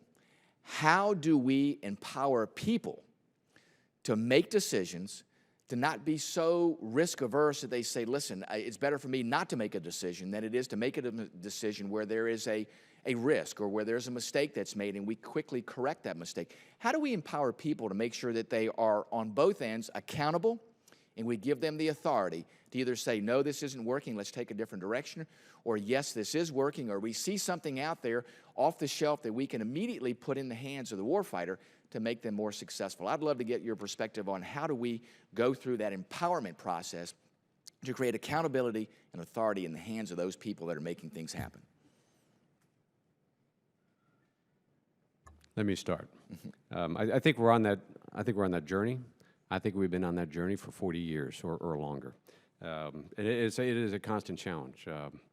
I'm a former program manager, and I understand what the limitations are. I understand what the pressures are. And I understand what the authorities are in the hands of our program manager. And he's really at the nexus. He is nobody above him understands the details as well as he he or she does, and nobody below him or her understand the broader picture associated with our requirements budgeting and procurement processes. So how do you empower them? First and foremost, make sure they're qualified. Make sure we've got the best people assigned to those positions. And in fact, one of the things that we have done is we're double pumping some of our program managers. I'm taking a program manager, the Virginia-class submarine program manager who served for 4 good years in that job. He was rewarded by becoming the Ohio replacement program manager because that is our #1 priority, and by God, that's not a training ground. I want somebody that has been proven successful. So he is in place there, and you know what he has overseeing him? He's got me and the CNO, and we sit down regularly with him to understand the path that he is on to ensure that he has, one, our full support and the weight of our positions behind him so that the organization is responsive to him, and two, to make sure he's on the right path. And so empowerment means first and foremost having qualified people in the positions, and we're working on that across the board. And two, it's ensuring that the authorities, that accountability, that line of accountability is clear and unambiguous from the program manager, PEO, the acquisition executive, service chief, and the DAE, so that the weight of those offices and not the staff surrounding them is supporting the PM as opposed to impeding the PM. Sorry, I'd just like to add a couple of comments to what the Secretary said. So again, you start with making sure that you have a person who's been developed. But there's also this notion, I keep coming back to this notion of risk in the culture. So I'm one of those people that actually managed a program that some would consider to have been a failure. But what I did was applied the due diligence, followed the process where appropriate, and challenged also where it was appropriate. The difference is that I'm sitting here today. So at the end of the day, you can't hatchet someone who has done the right thing. And as an organization, as an enterprise, we have to make sure that that's conveyed to our folks, that you have to be willing to take risk, but it has to be measured risk. I don't want people rolling the dice. I want people to collect data, be able to support that data, and then execute to the best of their abilities. And so that culture has to become a part of what we do. Very good. Thank you, Mr. Chairman. I yield back. Thank you. Ms. Duckworth. Thank you, Mr. Chairman. Gentlemen, thank you for being here. Over here. Headquartered in my district is Northrop Grumman's Electronic Systems Division, and every time I visit the facility to see what they're working on, I'm always impressed by how well they've leveraged the open architecture concept in what they're doing, from everything that they build, from cockpit upgrades for Black Hawks to an array of surveillance systems, targeting pods, electronic countermeasures. Everyone's testimony today has laid out the importance and the value of employing open architecture systems and how it's currently being used. But beyond that, Mr. Lombardi, perhaps you could start. Because of your testimony, you say that despite all the great work the Air Force has underway to enable modular open systems architecture within our systems, to capture the full value of an open architecture system, we must look at new approaches. Could you share with us what these approaches are and how this committee could be helpful in enabling this approach? And then I would also like to hear from the other witnesses, too, on what needs to change within the acquisition system to better enable this open architecture approach.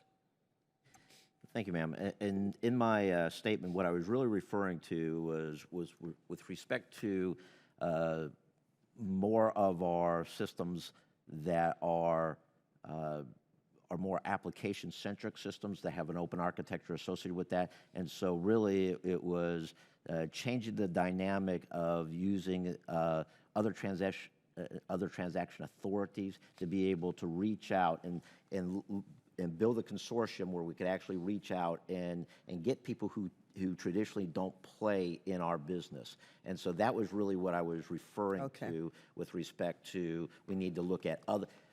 It's an other approach. It won't work for everything, and we know that, but there are certain conditions in which having OTA type of acquisitions will work because it will allow us to broaden out where we are able to look for the right kind of vendors to be able to provide us the right kind of capabilities. Okay. General Williamson, perhaps you can address more directly what you think we can do to make open systems use a priority where appropriate in the design of weapon systems, and what are the impediments? Yes, ma'am. So I'm going to give you two words. Okay. The first one is communications. So that's a communications with industry, and that's a communications internally within your service for all of your programs. You have to make sure you're communicating what those standards are. As important as that word is, the real one is discipline.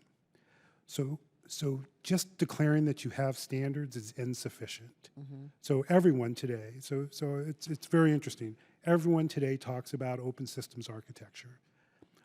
I don't think there's a requirement for anyone to tell us to use open architecture.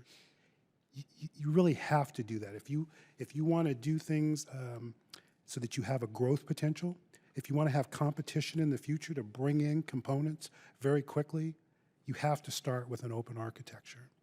Where I find difficulties is when we talk open systems architecture, but then we'll find a component or a thing that we really like that's proprietary, and then we adjust for that. And so you have to have the discipline. And the example I would use is something like Google. So what's very interesting is when you look at all those apps that are out there, there are hundreds of thousands of applications that are built every single day, every year. But there's a standard. If you want to build an app and you want that app to work in that environment, you follow those standards or you don't get to play. We have to have that discipline within our own organizations, not just for the current systems, but for future systems. And industry has to believe that we're going to stay with those standards. Good point. Mr. Stackley, do you have anything to add? Yes, ma'am. We recognized, I described in my opening remarks, the acoustic rapid COTS insertion program that the Navy launched into because we could not afford to upgrade our submarine combat systems and the threat was outpacing us. We had to break that model. So we took an incumbent that had a sole source on our combat systems, and we broke it up. Now, that was tough because the software is the key. It's not just a hardware issue, it's a software issue. So it took time to break up the software, open it, and then make it accessible to third parties to be able to compete and bring the technologies that we needed to advance our capabilities to where they are today and need to be. That model became the model for all of our systems. And so today, our standard is, in fact, we have an open systems architecture standard that we drive into all of our programs. We've been on this path for about a decade. The challenge is the legacy systems. And those we upgrade by, we convert to open standards through the upgrade path. When we upgrade our existing systems, we look to open up at least that portion of the system so that future upgrades and third-party access to bring capabilities is made possible. Great. Thank you. I yield back, Mr. Chairman. Thank you. Dr. Fleming. Thank you, Mr. Chairman. Mr. Lombardi, I have a question for you, sir. I was interested to learn about the example you gave in your testimony regarding the communications and situational awareness systems developed by Air Force's S&T program at the request of 20th Air Force and Global Strike Command. Could you please describe that particular effort and what was learned from it? Yes, sir. Well, what that was again, is as we were going out to having the capability to monitor out into our missile fields. And so what this was able to do was provide a network between the UH-1 helicopters, the ground teams in the vehicles and also at the sites themselves to be able to communicate in a better fashion in which a network that was a very capable network, that we would be able to keep people informed of any incidents that were happening along any of the routes and everything. And so it was something that our S&T folks put together in a very rapid instance and everything. And so as what we've learned from that is that, again, we can put out those self-generating type of networks on a regular basis and do it relatively easy. The issue long-term we have to do is to make sure that as we do that, how do we develop out the sustainability and the support structures for those? And so that's the learning that we have to do is our S&T community does a great job in being able to provide rapid capability in certain instances, but then we have to figure out how do we make this into a long-term sustainable type of a system, and it causes all the illities that you have to have with respect to that, is the supply chain, all the sustainability and so forth. So those are the things that we learn as we deploy type of those things, and then we test that. And so it was something that we could use to continue to refine that capability. And so the lessons from that go back into the laboratory for them to then look at a next generation as we look to move forward into the future. So this situational awareness technology would be the ability to talk and to text, right? Ground to chat, to air to ground, and throughout the battle sphere, it would seem that a lot of that is off the shelf. That it may have to be adapted. Would that be the case?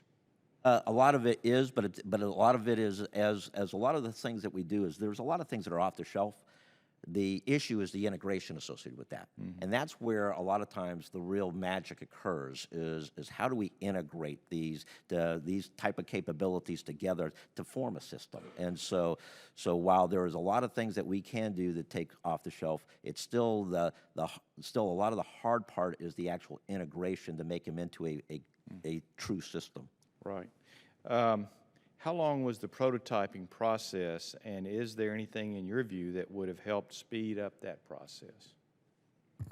Sir, if I could, I'd like to take that for the record and get back with you on the exact timeline in which we did, and if there's something that we learned associated with that, if you don't mind. Okay, thank you. I yield back, Mr. Chairman. Dr. Winstrup. Thank you, Mr. Chairman. I appreciate you all being here today. I think it's been very informative, and I wanted to ask the general a question about the defense acquisition workforce, and you give it high marks, and I'm pleased to see that, because it does make a lot of sense to me to go in that direction and to have a trained workforce. And one of the other comments I heard today was, concern about our access to commercial technology because of the bureaucracy. Do you think it would be wise to work within that group, that trained workforce, for them to make recommendations to, as you called it, tightening up the process? I'm familiar with the process. It's a good set of checks and balances, but very time-consuming, and there may be steps that can be expedited or skipped. Would they be a good source to recommend changes there? So, sir, that's a great observation. We always want to reach out to the workforce. There are two areas that I think they provide a lot of insight. So, as you know, part of what drives the process, part of what drives the system, are really two areas: fairness. So, how am I making sure that this process is fair, meets regulations, and then how am I reducing risk throughout this process? And so just like on production lines out in industry, you should go to the folks who are actually doing the work and take recommendations from them. Now, we do have some feedback mechanisms to do that, but I think to your point, that's something that we need to go back out. So I think the language that we received in this most recent NDAA gives us a lot of opportunities to improve the acquisition system.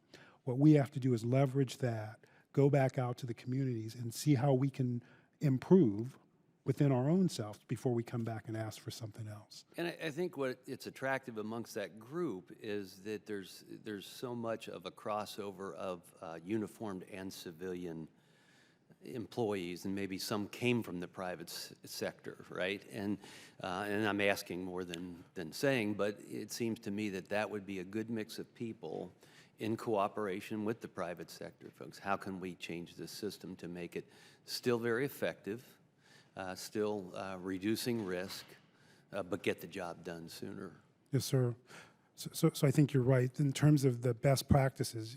So your point is a good one that I need to make sure I take away, and that it's not just from the government civilians that we have, as well as the uniformed, but we also have defense contractors and other folks who have a set of best practices.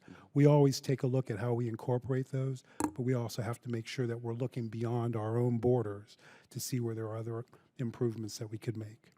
Currently, do they have an opportunity to weigh in with us, the outside components? I get lots of feedback from I'm sure my you industry partners.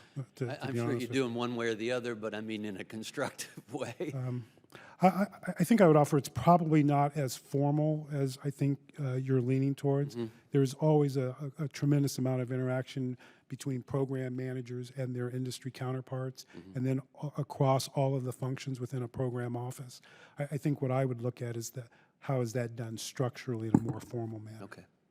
Well, thank you very much. I do have another question for you, Mr. Stackley. I've become aware that our only source of domestic enriched uranium and tritium, which you know you need to acquire for our nuclear subs, the DOE is going to shut that down, and we will not have a domestic source. Does that concern you from an acquisition standpoint? Sir, I'm actually not aware of that. Unless I'll follow up with you. Oh, yes, sir. You might be referring to a company called USEC. Formerly called USEC. Yeah. If that's the case, that's a separate issue, which I'd be happy to discuss with you in detail offline. Okay, we'll pick another time. Thank you, sir, and I yield back. Mr. Kaufman. Thank you, Mr. Chairman. Mr. Lombardi, from an acquisition perspective, the past efforts of the C-130 modernization program seem to have been problematic. For example, DOD's FY16 budget justification reflect an acquisition cost of approximately $4.6 million per plane for the installation of the air traffic management upgrade that has already been done for commercial and other government variants of the C-130 for under $800,000. Can you explain why the government solution is over 5 times the cost? And could this be a good opportunity to look at experimentation with existing commercial solutions? Yes, sir. It is an area where we could look at experimentation with commercial solutions, and in fact, I believe we are. And what I'd like to do, if I could, is we'd like to come back with you is with our plan on how we are actually going to upgrade and provide that capability into the C-130s. We've been out on the Hill discussing with certain members with respect to how we need to modernize and provide that capability, and we'd like to be able to provide that information to you as well. Thank you. I look forward to seeing that. And then for any of you, for all of you, the protection of intellectual property rights appears to be a significant issue in terms of successful adaptation or adoption of the open system architecture. How would you suggest a balance be reestablished between DoD structuring of competition and industry's business models, including IP rights to recover investment in commercial and privately funded technologies? Who wants to start with that? Mr. Slack?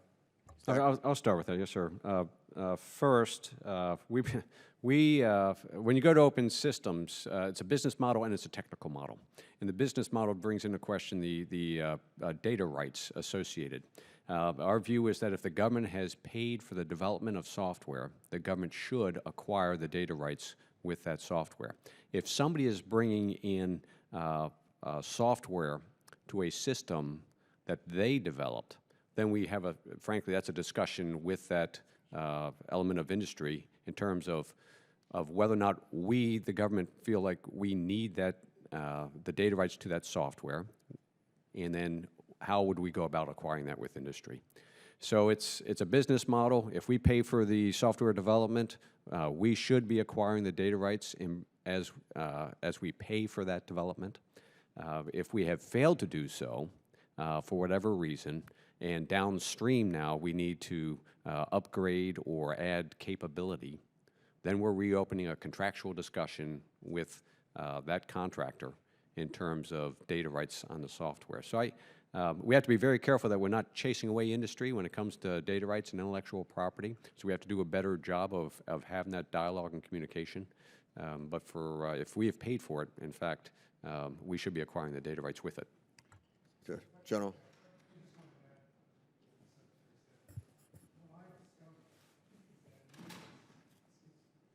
Sorry, in many cases, this gets to the communications piece. I've discovered there's a lot of urban legend about what the government owns and when you deal with them. And so when I talked about this exposure and this communications that we're having with non-traditional defense contractors, we're finding that there is this myth that they're going to lose their IP. And case by case, you have to have that discussion. We have to do a better job of communicating. And there are some cases where there have been specific algorithms, a specific technology that you're bringing that you should protect. And if we want it, we should pay for it. But you have to get rid of the myth first and understand the specifics of what we're talking about. Mr. Lombardi. Yes, sir. I think what both of the panel members have said is absolutely correct, is that there is a lot of dialogue that has to occur to understand really where the myths are, because we have seen that in the past where people will just say is that we own the data rights. And as we peel back the onion on it, we find out whether we have or have not paid for those. And so it's really something that we need to continue to explore, but it's a real good communication to have with the program office and the contractor to be able to really get to the meat of where the real ownership of that it really is. Okay.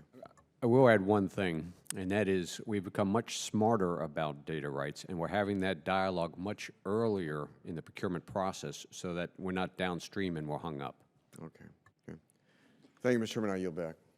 I'll just add, if it's all a myth, y'all really do have work to do, and not just on software, because the perception in industry, and this comes from some of the announcements that Mr. Kendall has made, is that DOD is going to suck up all the intellectual property and they're going to own it forever, and it is a real issue, and I appreciate the gentleman bringing it up. Mr. Bridenstine. Thank you, Mr. Chairman. Mr. Lombardi, according to your testimony, the Air Force views experiments as campaigns of activities rather than one-off events and focused on specific missions such as close air support and air superiority rather than specific programs of record. In most cases, if experiments are not directly tied to programs of record, my question is, how are they funded? And as an example, how are you funding the close air support experimentation campaign? Yes, sir. In my statement, what I was really referring to was our process on developmental planning. And so as I've mentioned before, developmental planning is really kind of a team sport where you have the requirements, the user, the S&T community, and the acquisition community coming together before we even know that there's going to be a material solution. So therefore, we're not even sure that there's going to be a need for a program of record. What we're really trying to do is understand what's the user's need and what are the best ways to be able to approach that. It may be continuing to invest in some areas of S&T. It's starting to do some prototyping. It may be that it's just simply a ConOps change on some technology that's already available. And so, can you help me understand where does the funding come from? from? The funding is really in our 6.4 line then, and it's what we have a line that talks about technology transfer, and so therefore it's not necessarily tied specifically to a program of record yet, Okay. but it's an area where we continue to do our working to determine whether we do need whether we need a material solution or not. Okay, that's good. I want to talk specifically about one particular experimentation that's been going on as it relates to space, and that is the Joint Interagency Combined Space Operations Center, which of course was stood up with General Hyten and Doug Lavero, and of course, you know, Deputy Secretary Work was his brainchild. And I think what's happening there is critically important for our country. The idea that we can fuse all of these different sensors from the DoD to commercial industry to combined from our joint and coalition partners and other sources, the intelligence community, for example, getting all this information into one area and then experimenting to determine, you know, what are the threats that we face, how do we attribute those threats, how do we ultimately combat those threats. Could you share with this committee, you know, as far as the JIC-SPOC goes, how those experiments, how important are those experiments, and maybe not exactly what you've learned, but how important is it that we continue doing that?